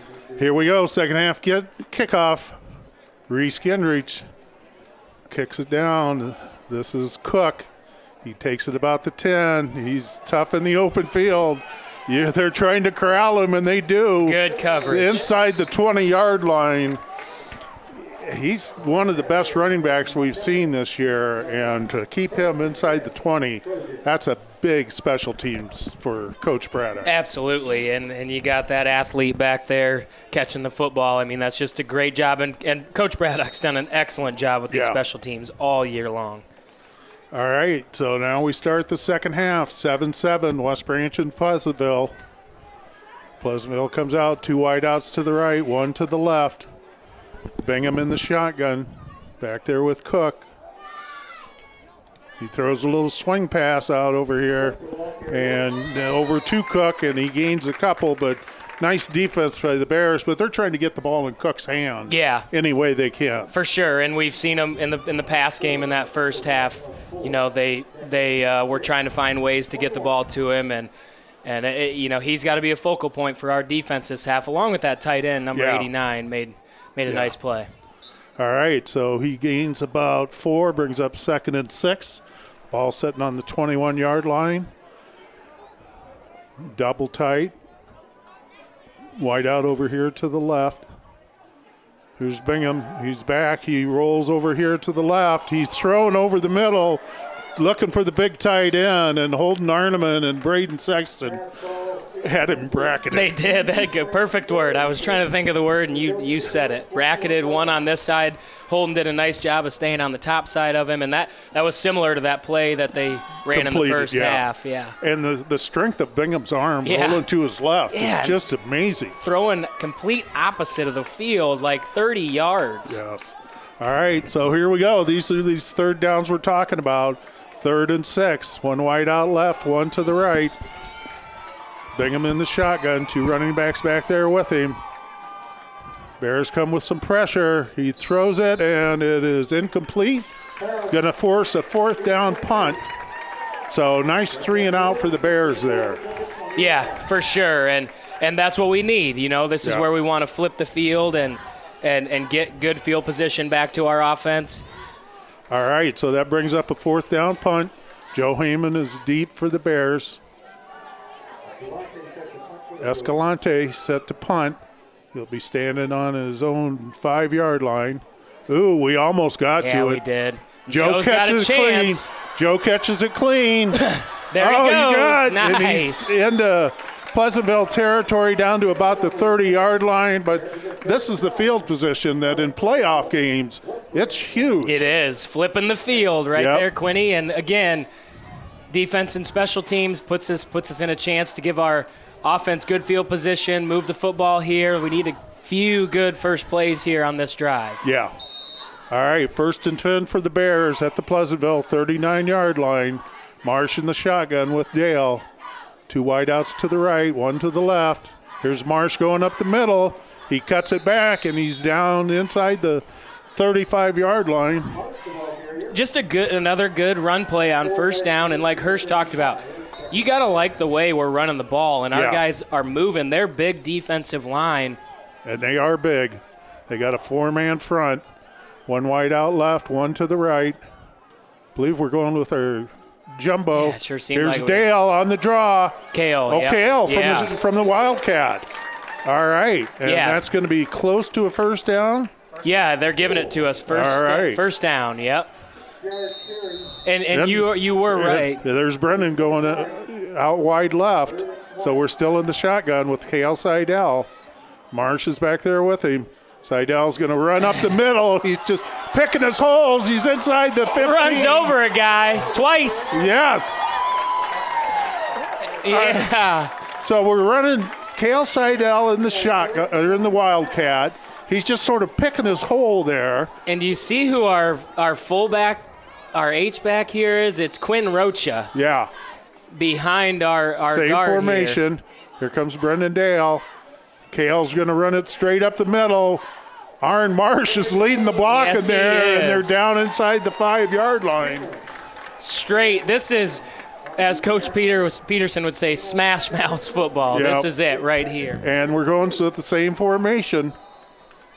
Brendan Dale out to the left, Seidel in the Wildcat. Here's the same play, and he's into the end zone. Touchdown. For the West Branch touchdown. That's taking control of the second half Absolutely. right there. 3 and out, great special teams, great drive. Pin them deep with your kickoff team. 3 and out, like you said, get a good return on the punt, run the ball right down their throats.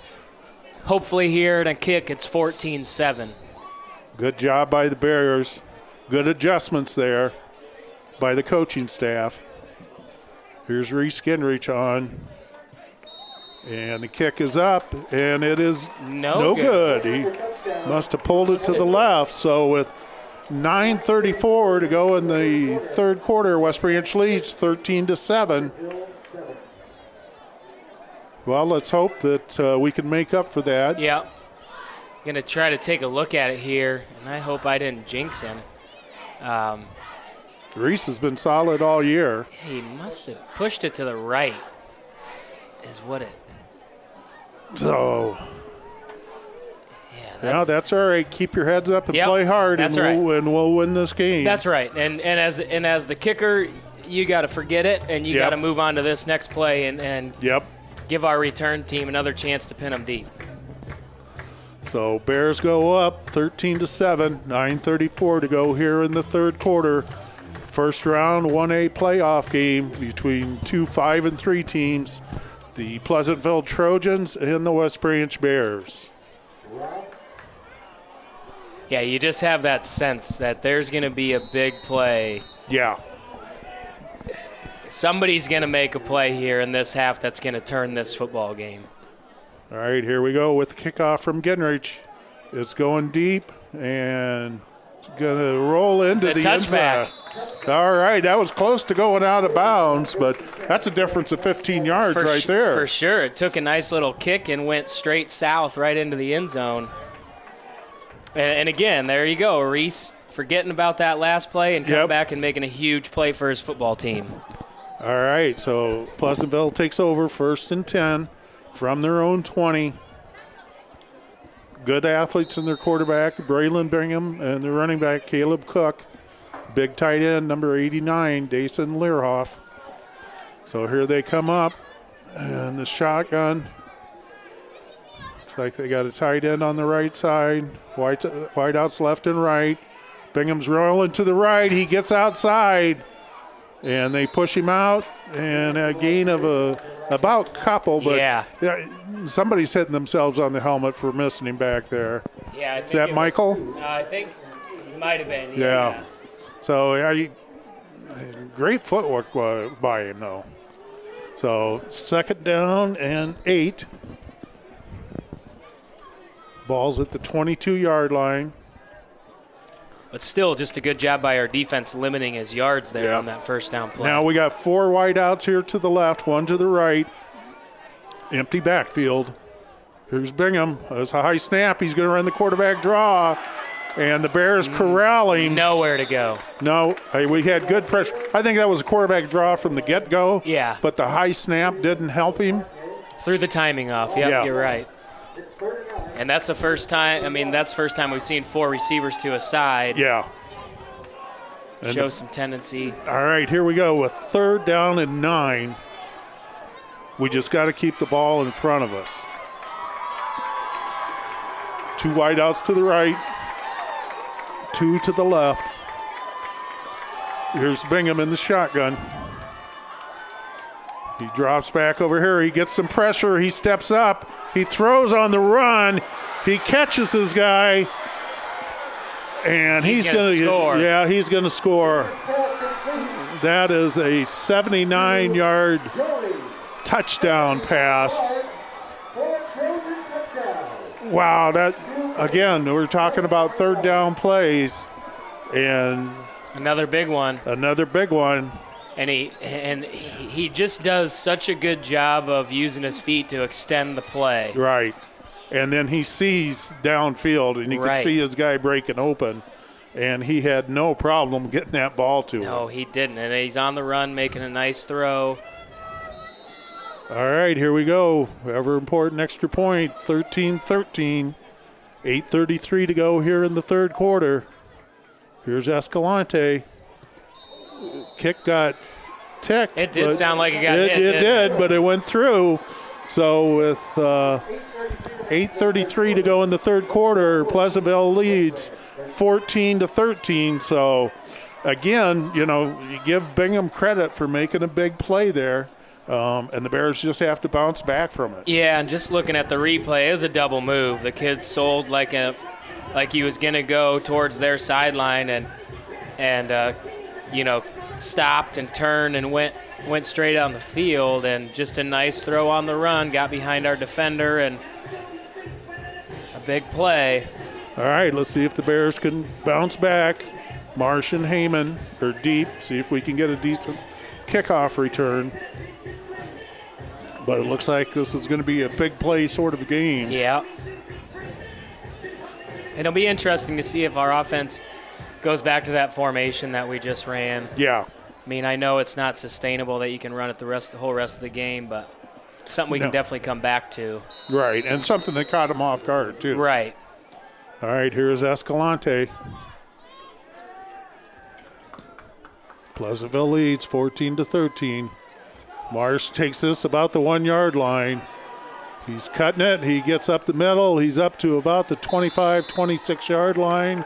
Nice return by Aaron Marsh. Bears take over 1st and 10. And you got to believe that Coach Hirschman wants to keep this ball on the ground since the line is controlling their defensive line. For sure. Marsh and Dale are both running hard. Yeah.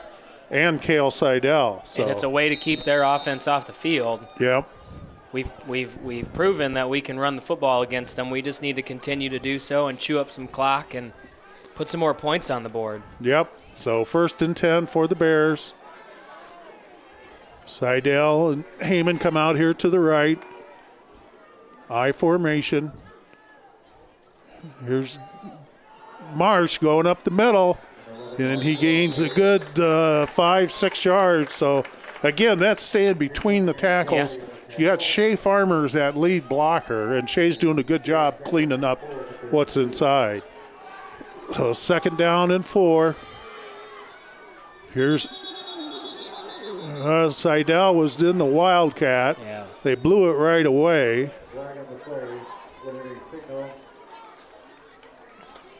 So they did go back to that formation. Yeah, they did. We ran that last drive. And again, Coach Hirschman talked about, cleaning things up and, knocking off the mistakes. Right. And you just take a 2nd and 4 and took it to a 2nd and 9. Yeah, exactly right. So here's Dale. Coming in motion. He hands it to Dale. Dale makes a nice cut. I like it. Yeah, he gets the 1st down. So out of that Wildcat formation, we've seen Brennan Dale come back in deep motion. Yeah. And this time they hand it to him. Everybody's thinking Seidel's going to run it up the middle, and Dale gets the outside turn. Yeah, we're going to stay in this formation here. So 1st and 10. Here's Seidel. He gets to the outside. Oh, he fights forward for a good 4 yards, but nice job by Cale Seidel. Yeah, there. It was, because it didn't look like there was a whole lot there. But he's running hard tonight. And they're staying in the Wildcat. He picked up 5 there. 2nd down and 5. Here comes Dale in motion. Seidel's going to keep it. All right, he picks up a first down. He gains about 10 yards. He sort of did the Sigourney spin back thing. The same thing. You're exactly right. So they had to respect Brendan Dale coming to the outside. And, that's dangerous with his back to the defensive line. But he turned around and gained a good 10 yards. 1st and 10, still in the Wildcat. Seidel's going to run it off the right side. He's running hard. He is, and we are in an unbalanced formation where we got 3 offensive linemen to this side of the center with 1 offensive lineman and a tight end to the other side. So, plus you got Quinn Rocha. There's a lot of beef to this side of our offense. Yeah. So 2nd down and 6. Dale's going to throw in it. He's throwing it deep. Joe Heyman is there down to about the 12-yard line. This is a formation we haven't seen all year, T. And so they just pulled this out.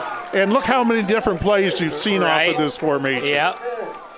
Just very, very creative by Coach Hirschman. All right, 1st and 10 down to the 13-yard line. Still in the Wildcat. Seidel's back there. Here comes Dale in motion. Seidel's going to go straight up the middle. And he's going to take it down to about the 6-yard line. Yeah. So gain of about 6 on that one, maybe 7. We most definitely have Pleasantville on their heels, obviously, right now, as this has been a quick drive, too. All right, so we got 2nd down and 4. 6 minutes to go here in the 3rd quarter. Bears are going to huddle up. They're down to the 7-yard line. They can still pick up a first down. 14-13, Pleasantville leads. Now we come up in the I formation. Dale's under center. Looks like Roach is the fullback. Aaron Marsh is there at the tailback. And Marsh goes over the left side. Huge hole. He's into the end zone for the touchdown. That was 2 excellent drives by the West Branch offense. Absolutely. Just well put together. Great play design. Great job by our offense, and it does. It looks like we're going to go for 2 here. Yep. Keeping our offense out on the field. And at this point, Coach Hirschman is just having a good time calling these plays. From the Wildcat formation, we saw Brendan Dale run the ball, pass the ball. Seidel ran hard, and a nice catch by Joe Heyman. Right. All right, so the Bears are going to go for 2. They're in the Wildcat formation. Seidel's back there. Here comes Brendan Dale. Seidel's going to keep it. He's in. And he's in for the 2-point conversion. So with 5:33 to go here in the 3rd quarter, West Branch goes up 21-14. That's 2 good drives that the offense has put together here. Just an incredible response. They have that big play for the touchdown, and our offense just drives the ball right down the field. 75 yards. That's right. And only one pass there. Right, the big play to Joe Heyman, but otherwise everything else on the ground, just an impressive job by Coach Hirschman and his offense. And the versatility of Brendan Dale to go out there and play that position and still run the ball and still throw the ball. But Cale Seidel, him and Aaron Marsh have really stepped it up. They sure have, and you got to give also credit to our offensive line there.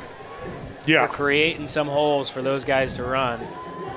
All right, so West Branch goes back in front, 21-14.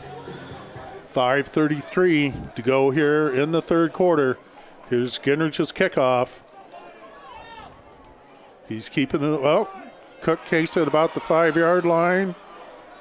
Breaks it to the outside. This is where he's dangerous. And good job by Reese Ginrich to corral him there. Yeah.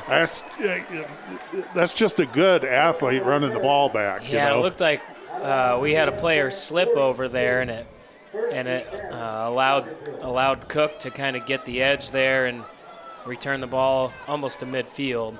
And thank goodness for Reese Ginrich there, sticking his nose in there, making the tackle against Caleb Cook. 1st and 10 for Pleasantville from their own 48-yard line. 5:23 to go here in the 3rd quarter. Yeah. Be an interesting response here. Here we go, empty set. Bingham's back there by himself. Trepagne's going to blitz. Oh, there's Gates coming. There's Logan. Oh! Oh, whoa. Yeah. That could have been picked off. It sure feels like if we just spot the ball there while it's in the air, that's our interception to make. We just didn't have an eye on the ball. And great pressure by Cooper Gates and Logan Wright For again sure. there. But again, I mean, he's getting pressured and he's throwing that ball on a rope. Yeah. Running to his left. Yeah. All right, now we got 4 wide receivers to the side, 1 to the right. So we saw quarterback draw last time out of this formation. Yep, and they still got Clark in the slot over here. And here's pressure by Double Logan move. Wright. Throwing deep, and they connect it. And it's down to about the 20-yard line. They double moved us again over there. Wow. Again, a nice pass. They got 4 wideouts over there, so you know that guy's on an island over there. So now they've moved it to the 19-yard line of West Branch. 1st and 10, 5:10 to go in the third quarter. Bears lead 21-14. Pleasantville coming right back down the field. 1 wide out to the right. Double tights.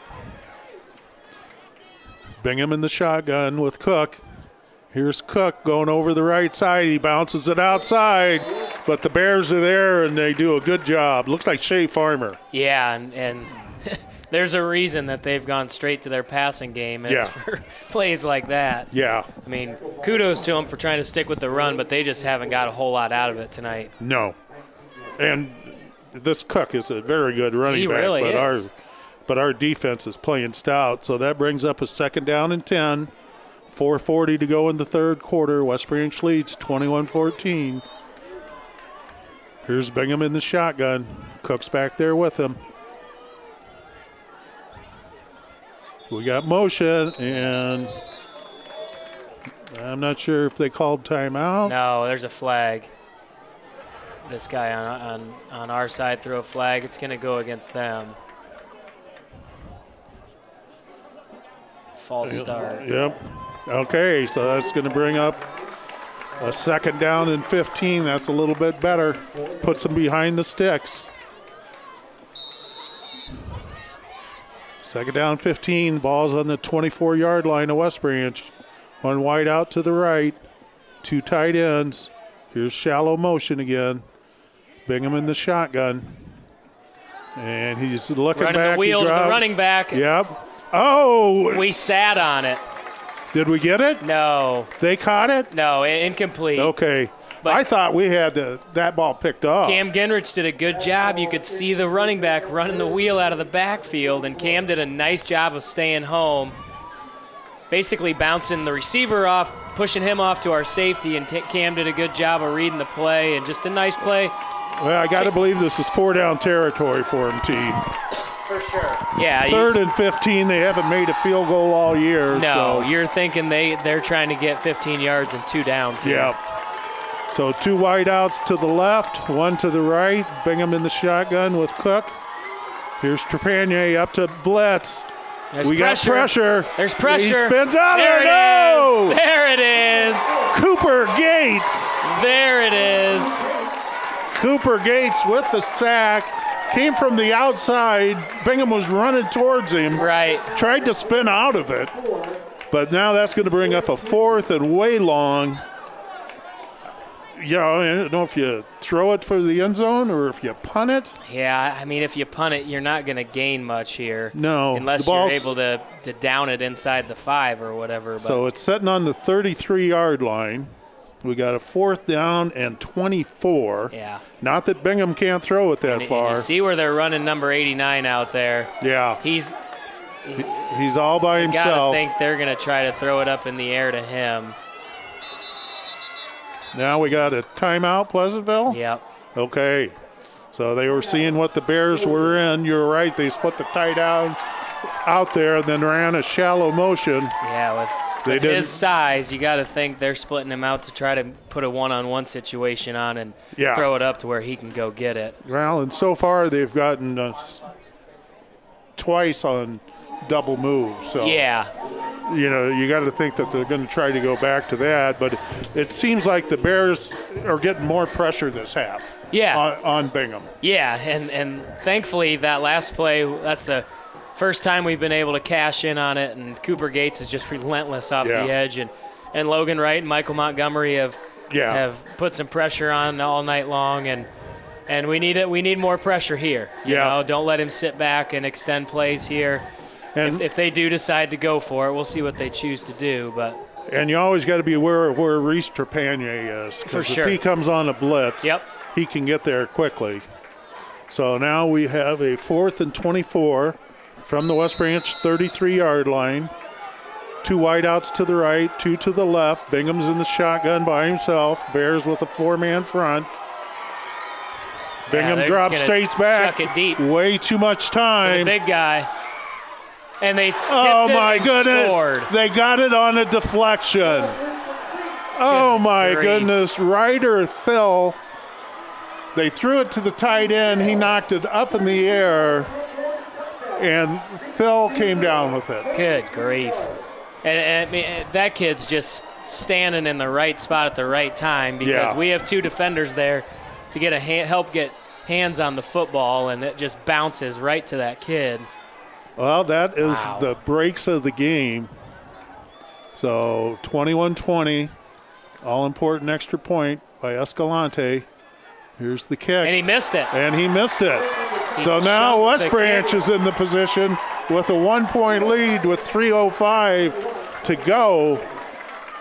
But again, they're converting on 3rd and 4th and longs, and just throwing the ball up. I mean, Bingham's got such a strong arm that ball went 40 yards in the air. It was 3rd and 24, I think, and it was like what we talked about in between plays there. Matt called it the arm punt, and that's kind of what it is. You're just if it's incomplete, it's their ball, it's West Branch ball, you know. So you're not losing a whole lot if you don't complete the pass. No, but when you got the height advantage that they do, and they do have a serious height advantage. Yes, they do.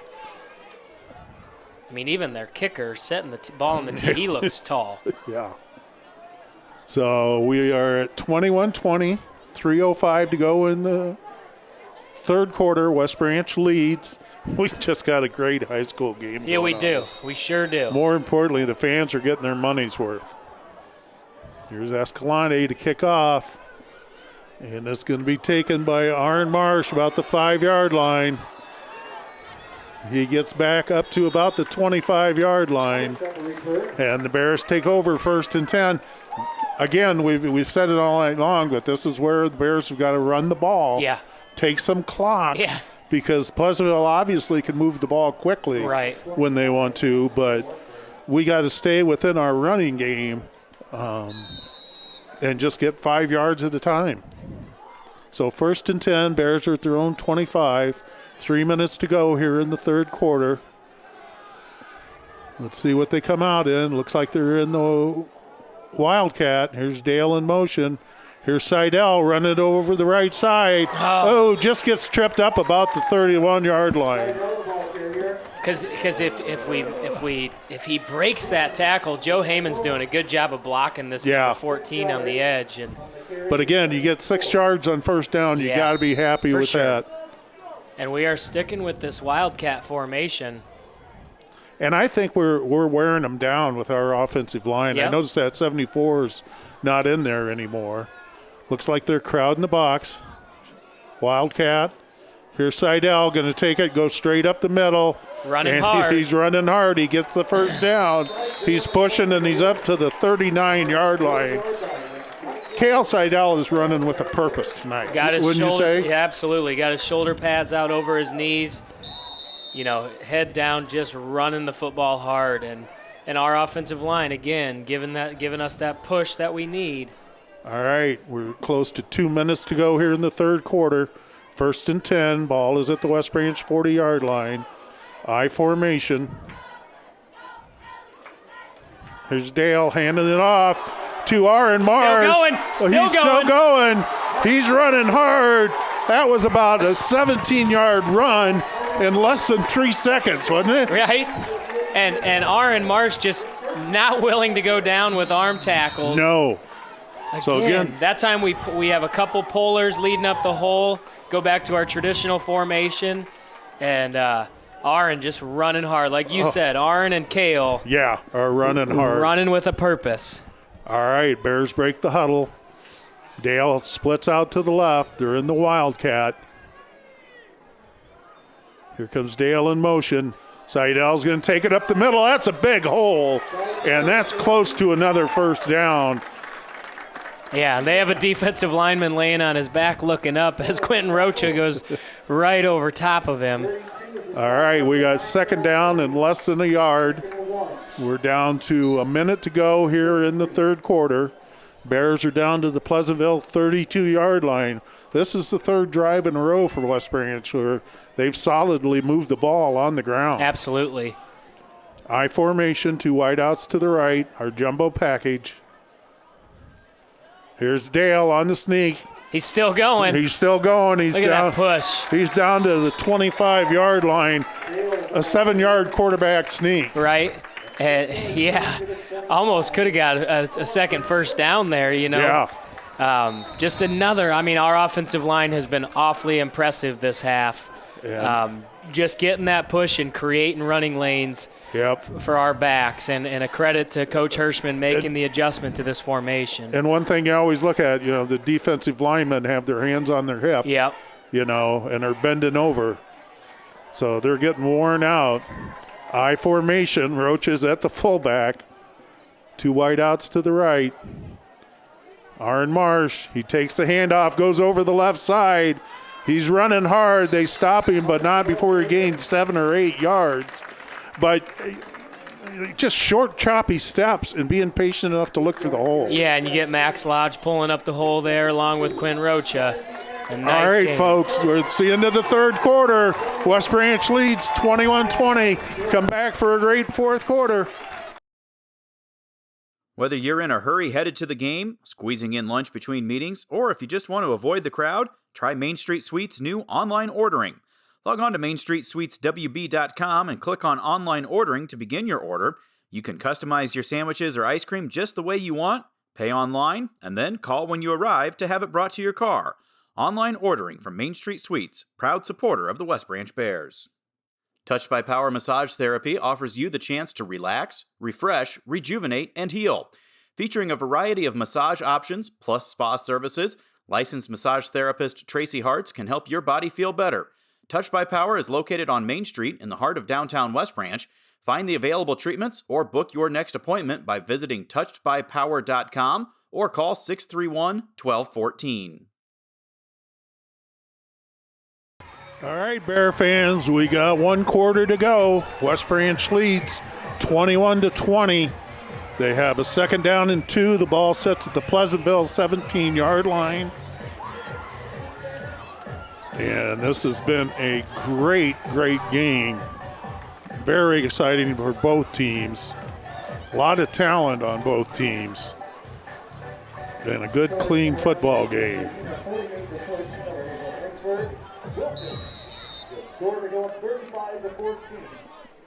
All right, here we go. They break the huddle, second down and 2. Seidel still in the Wildcat. Here's Marsh coming in the deep motion. Seidel's going to run it off tackle. Oh, he gets a big hole. He gets inside the 10-yard line there, T, but Cale Seidel's just sizing that and picking whichever hole he wants, and there's a couple choices there. Yeah, they're sure, and we're going fast here. All right, we're back up to the line of scrimmage. Still in the Wildcat. Seidel is back there. Here comes Marsh. Seidel's going to turn. There's just a little crease, and he gets through it. There is. And I've just been extremely impressed by our offensive line. They're doing enough to give Cale that running room, and just impressive what they've been able to do this half.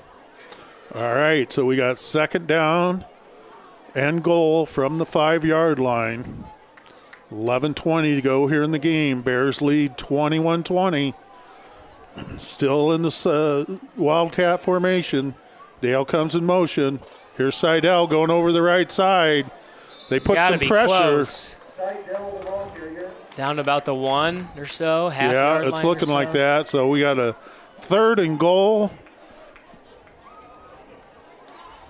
Looking like from the 1 yard line.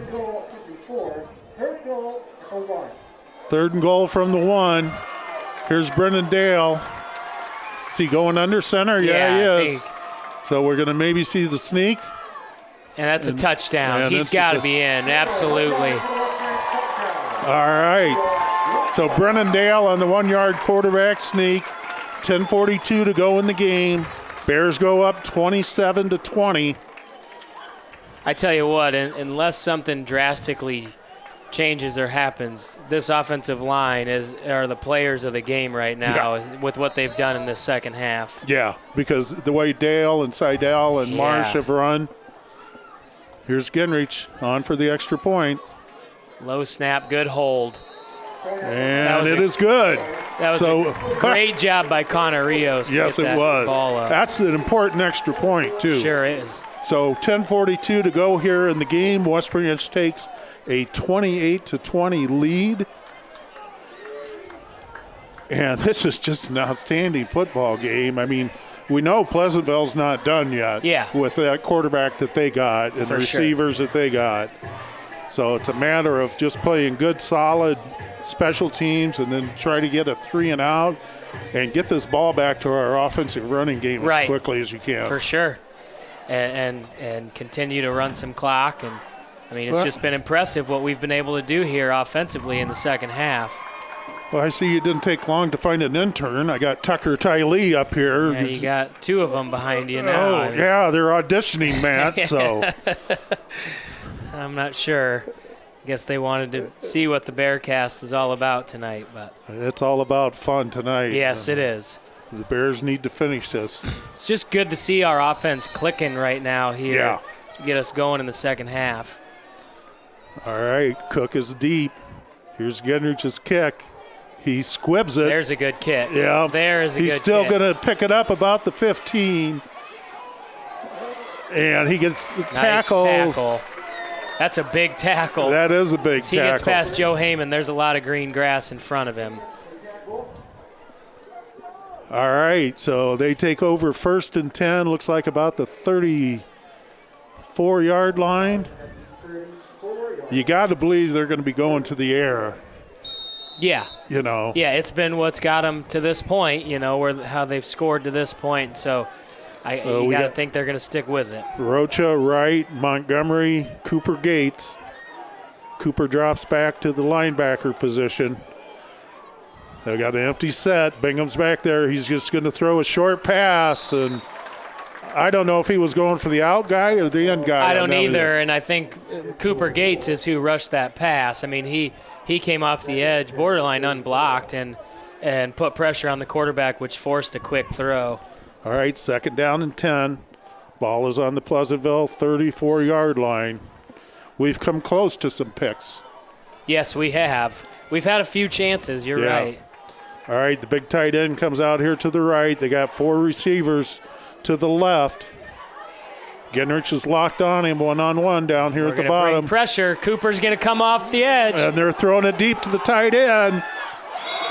Great defense. Yes, it was.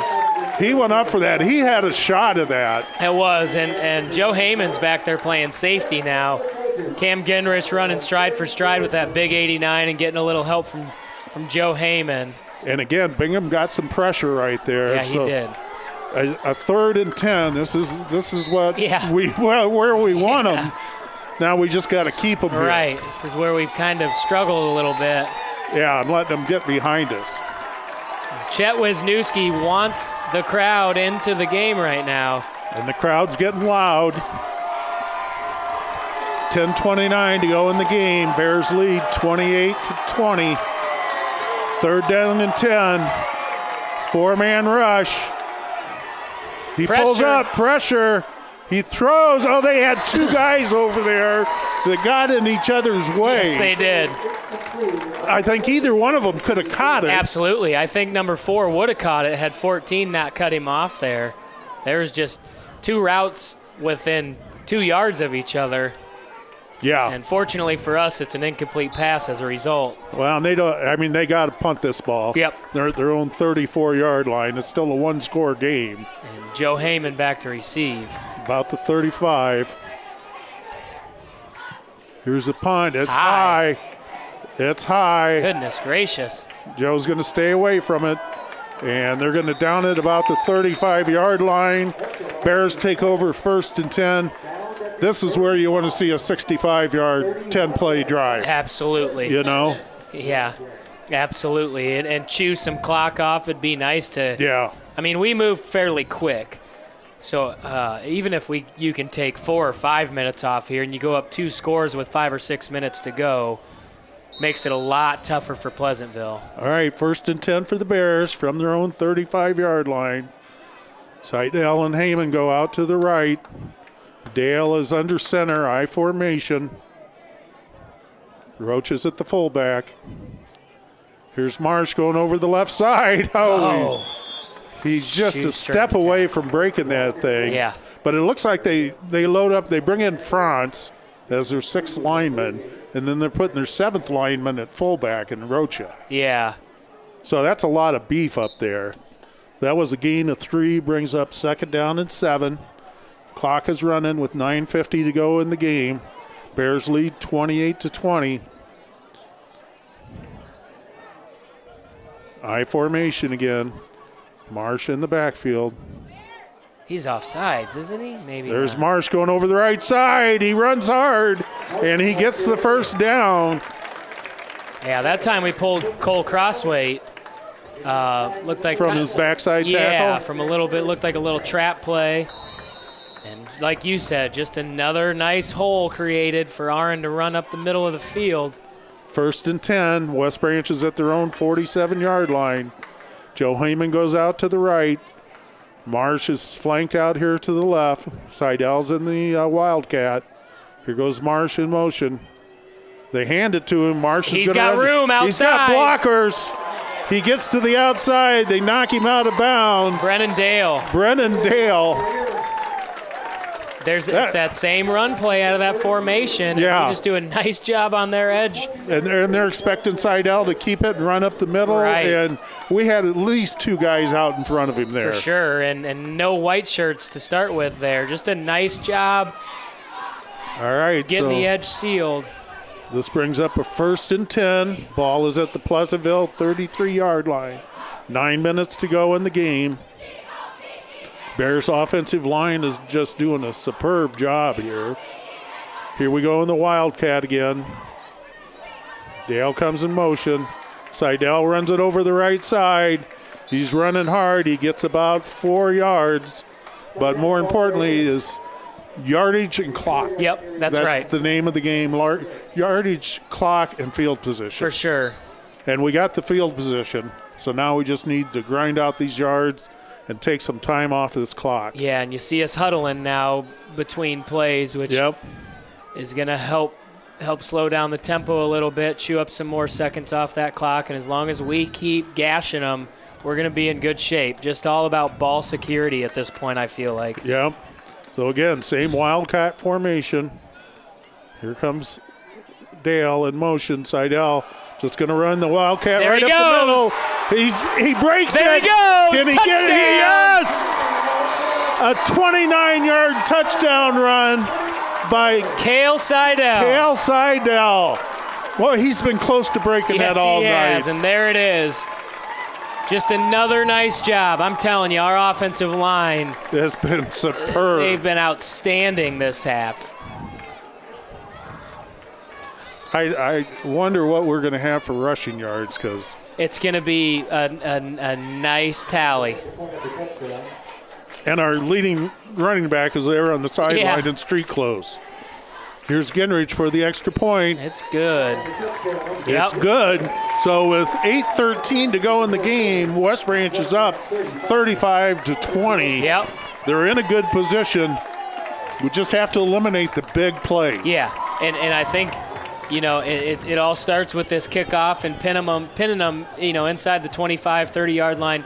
And not giving up the big play defensively. Yeah, not letting Cook get loose. Right, and we've proved even if you make them have to sustain a drive, it's going to chew up clock. And with the way we're moving the football on offense, you got to feel good about where we're at. And I just want to say I got a message. Matt Shaver is listening out in Las Vegas. Yeah. If he with Aspelmeyer? I'm not sure. Matt, don't be spending all that money in one spot. Really? This is all the best advice I can give you. And call Jared for bail money. Yeah, that's right. I'll have my wife Venmo you. Well, Sam's a lawyer. He can get him out. There you go. We've got it all covered. Yeah. All right, the Bears go up by 15, 8 minutes to go here in the game. Again, we just got to keep this ball in front of us. Gingrich set to kick off. Low line drive going across the ground. They get it to about the 40-yard line, and the Bears take them down. I'm okay with that. I mean, I thought we got deflated at Wilton when we gave up that kickoff return. Yep. And there's no sense letting Clark have an open field like that. Well, and our defense has been outstanding all year long, so you want to give them a chance to stop the offense, right. And you're exactly right. So 1st and 10 for Pleasantville. They're at the West Branch 39-yard line. Gingrich and Seidel at the corners. Heyman is at the safety. So is Arneman. Empty backfield. Bingham is back. Here's Clark going out to the right. We got pressure. Back this way. Good job by Trenton Schutte. It really was. And great hustle. Is that no, that's Michael Montgomery. Yeah. Nice job, Michael, coming back and laying the wood to that guy. Trenton Schutte staying home at his outside linebacker spot because they sent Cook the other way, making you think, here we go again, throwing, and they come back and throw the screen back this way. All right, Tate France is in. Michael came up limping a little bit. Bears still have a 4-man front. Bingham is in the shotgun. 2 wideouts to the left. And they give it to Cook. He's coming around the right side, and he slips down.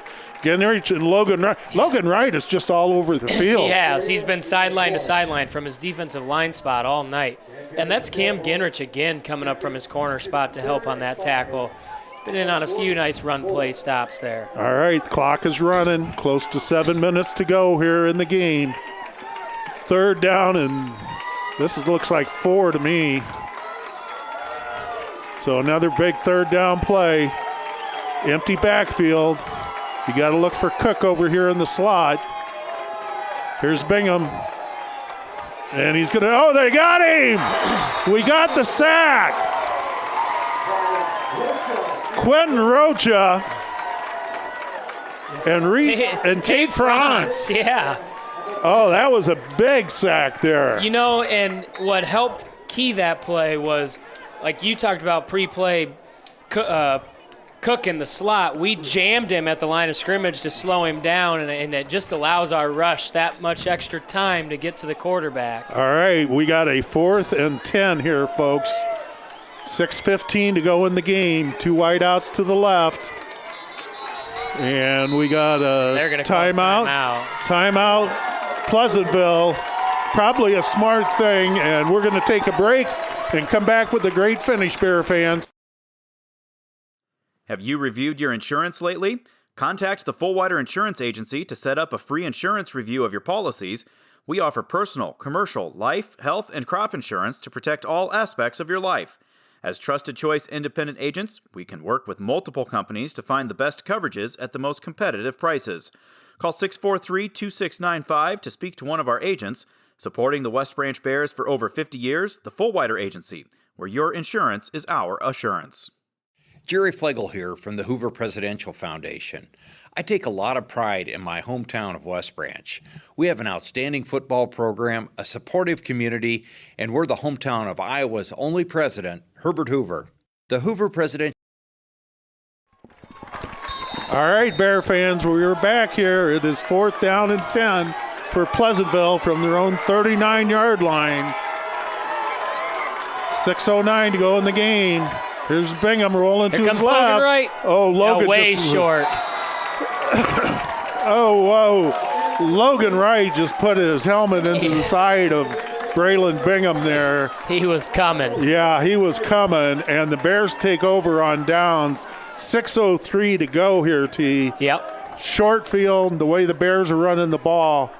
You know, if they could, again, just grind some clock and grind some yardage. Even obviously a score right here ices it. Yeah. You got to think you go up 3 scores with 5 minutes or less. I mean, this is a very good Pleasantville team. It really is, and they've been impressive, and we've talked, their quarterback's been outstanding. Their receivers are good. Their running back's good. But our offensive line in this second half has just controlled the game. All right, Dale's in the double-tied I formation. Here's Marsh going over the right side.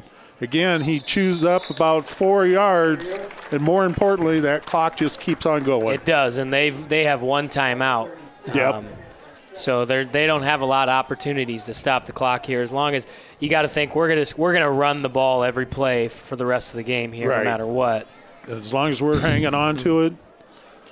So we got a 3rd down and 7. Ball sits at the Pleasantville 36-yard line. We're down to 5 minutes and 30 seconds. The Bears are letting the clock go down. They look like they go to the Wildcat now. Yep. Seidel. Marsh at the flanker. Here comes Marsh in motion. Seidel's going to just run it over right tackle, and he's going to be short. It's going to look like it's 3rd and a couple. But again, we're 5 minutes to go here in the game. Yep. Bears got 2 plays to make a first down. And I think if they get this first down, that should pretty much seal it. Yeah, it really should. I mean, you're going to snap this ball with, just over 4.5 minutes, run a play, and you're going to be under 4 minutes. With them only having 1 timeout, it's going to be awfully, awfully tough. Yep. So we're sticking with the Wildcat formation. Here's Dale coming in motion. Seidel's going over right tackle again. He has the first down. That's huge. Yep, first down. They're calling it a first down. So 4 minutes and 30 seconds. And West Branch leads 35-20. Yeah, I mean it's going to be under 4 minutes after this next play is over, and again with the way we're running the football. Yeah, and you can see their defensive linemen are down on their knees. All right, Wildcat formation again. Here comes Dale in motion. Seidel spins. Go! Oh no! and we're going to get back on it if we don't. It's going to be our ball. Let's see what he's calling. It's going to be our ball because if anything, either we recovered it or the ball goes out of bounds. They never had possession of it. No. So it's going to be our ball either way. They have a player injured. That's the first time we've come close to fumbling the ball. Yeah. Which has been huge because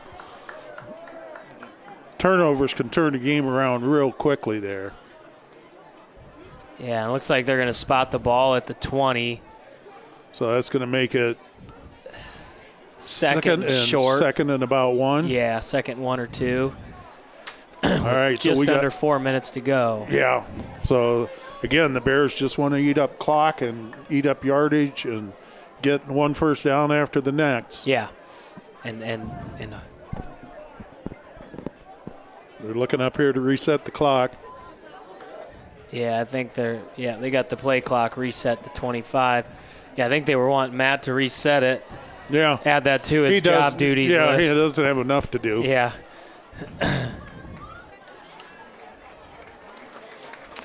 That's number 10 for Pleasantville. Hopefully he's all right. That's Logan Roth. He was the one that caught that tip pass down there. So, again, a good receiver. But I got to feel Pleasantville's sort of feeling the hurt right now from the West Branch Smash Mouth football. When you're able to just run the football like we have been, it's demoralizing as a defense. And they're trying to put 8 in the box. They are. All right, so the clock is running. Yep, we'll snap it. 2nd down and 1. Just ahead of the 3.5-minute mark here. Yep. So Dale's under center, I formation. Marsh is back there. 2 wideouts to the right. Dale runs the sneak, and he gets 5 yards again.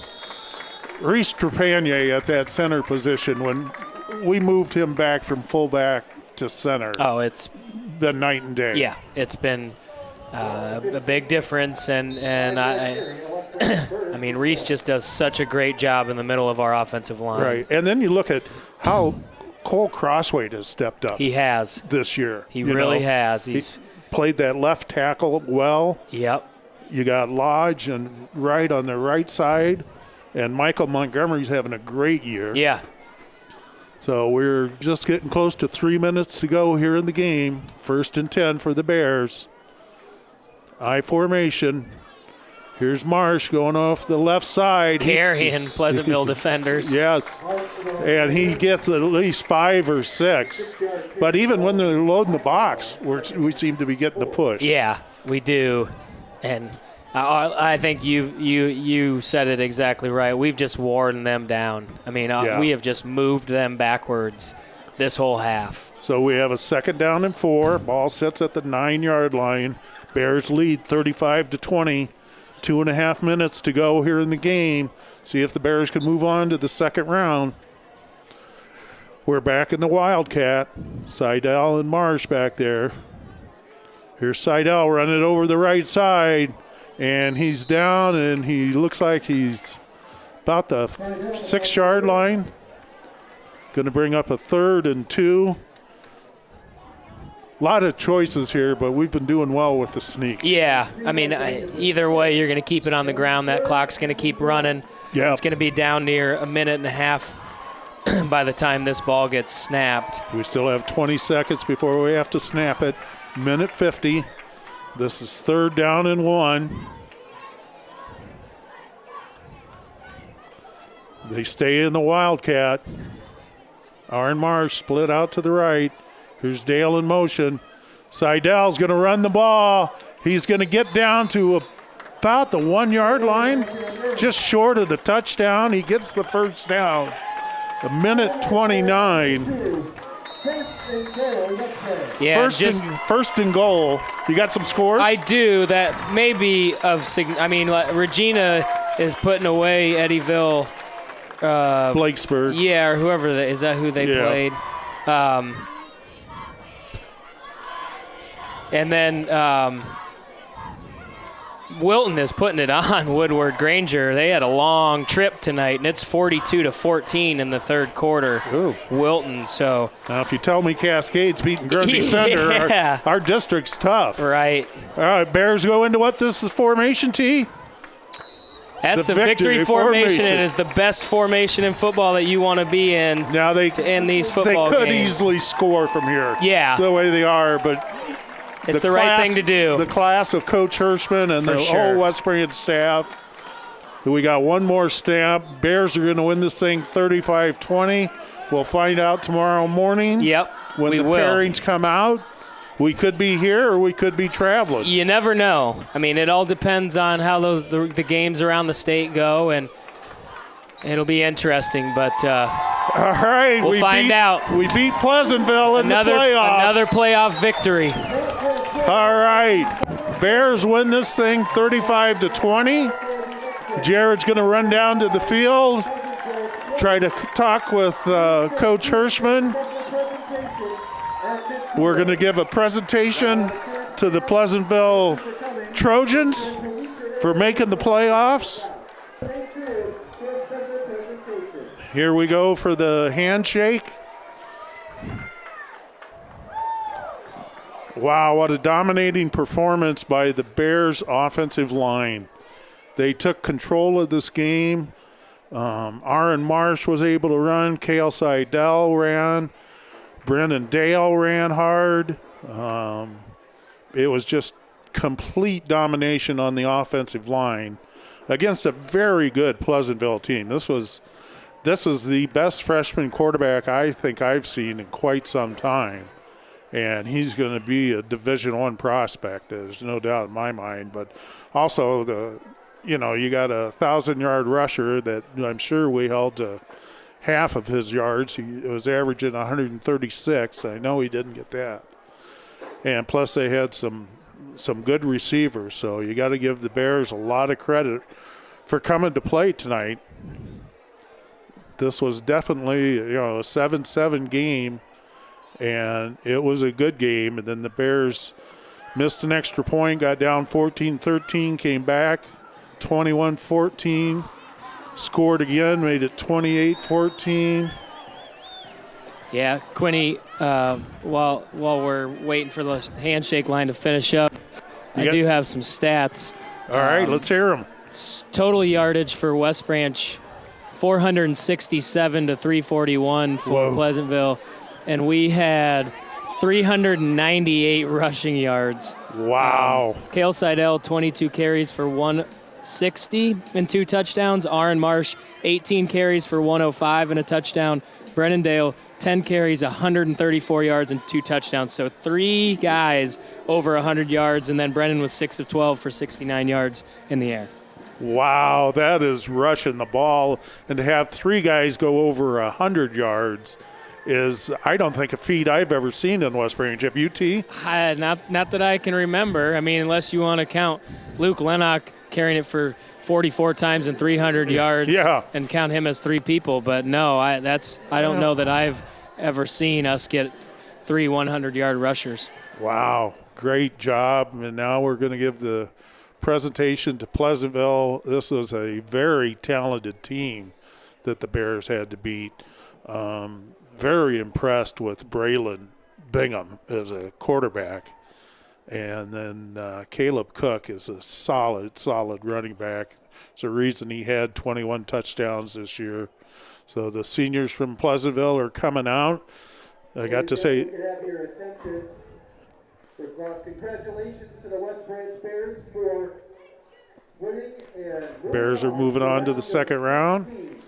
Pleasantville is coming up to get their medals. 23rd playoff appearance for the Trojans. This banner is in recognition of your wonderful 2023 season. Congratulations, Coach George and the Trojans of Pleasantville. All right, Pleasantville takes their banner.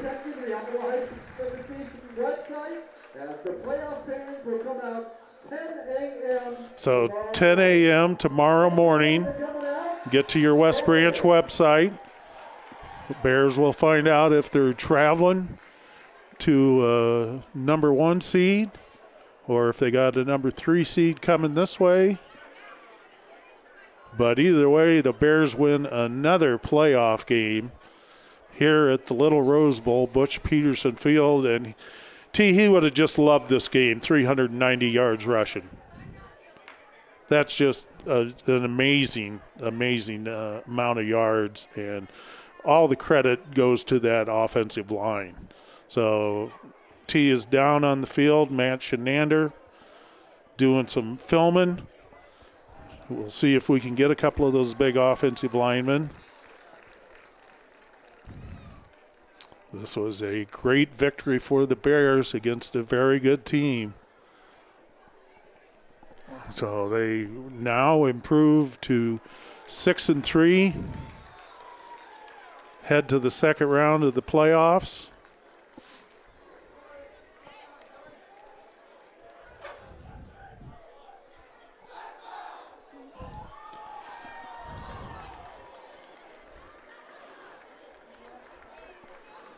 So we're here at Butch Peterson Field where the Bears won the opening round of the playoff game against Pleasantville. Final score, West Branch 35, Pleasantville 20. West Branch moves on to the second round. That'll be next Friday night. We'll find out tomorrow morning at 10 where we're going to be. All right, Quinny. Yes, who do you got down there? So we chose for our players of the game, we chose the offensive line mostly because of the way that second half went and how dominant you guys were. We have Michael Montgomery with us. And, Michael, you played well tonight on both sides of the ball. Talk about the second half and how well you guys ran the football. Well, I thought it was great. Like, we just kept pushing. Like, we had energy. We fought through it and just made plays. Yeah, and it looked like you guys wore them down quite a bit there in the second half. And the other thing was you went to that Wildcat formation where you have an unbalanced line. And talk about that formation and how things went with that. That was our money. Ran it all the way down the field, scored touchdowns. That's it. That's all we need. And Michael had a big play, stripping the quarterback on that quarterback sack, causing the fumble. Talk about that play and talk about how well your defense played. Well, our defense played great, especially the D-line. We took our zone, we got in our place, made the play. And me stripping that quarterback, honestly, just closed my eyes and tackled him. I didn't even know what happened. Absolutely. Nice game tonight, Michael. Good job, buddy. Michael is a sophomore. He started last year as a freshman. He's 6'4" and 225 and goes both ways, so he's quite an imposing figure down there, T. All right, Quinny, now we have the second interview with Reese Tripp here. Like we told Michael, you guys were our choice for the players of the game as far as the offensive line goes. You guys controlled the line of scrimmage in the second half, and talk about the run game and how you put the game away. I mean, beginning was obviously a little rough. We weren't getting it really started. We got some stuff going, but we knew we could control them up front. We started to run that heavy front, and it was gone from there. Yeah, and Quinny alluded to it there late in the game. Talked about your move from playing in the backfield early in the season to now you're back at the center spot where you were last year. To us, it's been a big change, big improvement for us. Talk about that move. Well, I definitely loved fullback. I mean, it was fun. Caught a couple balls, but center's definitely the right choice because we got the ball moving a little bit more. Yep. And lastly, talk about as a leader, good playoff win tonight, but obviously more work to be done and moving on next week into the playoffs. For us, it's definitely just energy. I mean, we're a great skilled football team. We're sound all around. We just need to have that energy, and we just need to practice next week harder. Spot on. I think he's exactly right. Nice job tonight, Reese. All right, Reese Trepanier, one of our senior captains, 3-year starter, has been phenomenal. A great leader above all else of being a great football player. Just a great leader from his captain position and really doing whatever it takes to help this team win. I think that's the epitome of West Branch football is sacrificing the glory of being a fullback and catching the ball and scoring a touchdown to go into the center position and making a huge difference. So we're still down on the field. It sounded like Wilton won big tonight. Regina won big tonight. So good for the top 3 teams in our district to be moving on. Cascade was playing number 1 Grundy Center. Don't have a score on that one yet. All right, Quinny, we got Coach Hirschman with us tonight to close it out. Hirsch, you, of all people, have to be extremely happy with that second half. I mean, that's as well as we've ran 3 100-yard rushers to finish the game and just controlled the line of scrimmage there in the second half. Yeah, we did. And you and I talked at halftime. It's like we were that, just felt like we were close, and being able to run the ball well. And we, stayed pretty positive at halftime. And kind of our message is we want to come out with some tempo and try to wear on them. And we started that with our spread tempo. And then say, heck with, let's go with this Wildcat that we worked on this week and see what happens. And man, it worked. It sure did. And that was going to be my next question. Talk about that and creativity out of it. You keep running Brennan in motion and, like Quinny said, a little bit of that Sigourney spin back when Cale turns his back and fakes that handoff, and then you throw it too with Brennan. Talk about that formation and how well it worked for you. Yeah, I mean it's a heavy formation, but yet we're still putting athletes in space. We've got Brennan moving behind there. He's able to run. I think on that last drive, if we'd have run that play to him, he would have scored, but he just kind of didn't want to do it. Yeah, I mean, it's a good formation. We've got a good 6 linemen and Quentin Rocha, and it's a good excuse to get him in there. We've got some other stuff that we've done with him in there, too, that we didn't even touch on tonight. So might be something we need to look at. Yeah, and then lastly, obviously another win, playoff win for this program. But as everybody knows, you guys want more, and another big week of practice coming up, and you find out tomorrow morning who you're playing. Talk about what needs to happen moving forward. Yeah, well, just like you said, another good week of practice, and that's the beauty of the playoffs. You keep going, you get to keep practicing, your team gets to get better, and I think that's helped us over the years having playoff runs, and we get extra practice, and then, you just naturally get better from that. So we'll find out tomorrow who we play and where, and wherever it is, we'll go and we'll play. Absolutely. Congratulations on the win. Well done, Coach. All right, thank you, guys. All right, that was Assistant Offensive Coordinator John Hirschman, along with running the team with Kevin Braddock, special teams, Tyler Bailey on defense. The three of them are pulling the weight as best they can with Butch being gone, but boy, the fellas showed up to play tonight against a very good Pleasantville team. They get to move on to the second round. Last year we won our first 3 games in the playoffs, so we're looking to do the same thing. I know that Zach Capper is going to be eager to get back. Hopefully he'll be safe. We could use him, but 3 100-yard rushers is just phenomenal. I don't think I've ever seen that in West Branch history. But against a good athletic Pleasantville team, and we're going to see them down the road with that quarterback only being a freshman. They got good things coming with a quarterback like that, Yep, and one more good shout out to Coach Hirschman in that offense. 7 points at halftime. You finish with 35 and you put up 28 against a quality football team, and also our defense. They stepped up, like you said, a really good quarterback. And a running back that came in with almost 1,100 yards. And I don't even know if he had 50. I doubt it. He averaged 136, and I don't think he got half of that. But special teams making plays. Just an all-around team win for our football team. Yeah, defensive line, offensive line, the defensive coverage, the whole thing really came together tonight. And like I said, 3 100-yard rushers. That's an offensive line doing its work. Yeah, it sure does, and it's got to give you a boost going into next week, and we'll find out tomorrow morning on the state website, as Jason was saying over the PA, at around 10 a.m. They came out pretty quick with them last week at 10 a.m. Sometimes it lags a little bit, but right around 10 a.m. we'll find out what's going on with our football team and where we're playing at next week. Yeah, and the Bears came to play tonight, folks. It was a great night up here at Butch Peterson Field. So for Mike Quinlan, Jared Ty Lee, Matt Shenander, until next week, go Bears.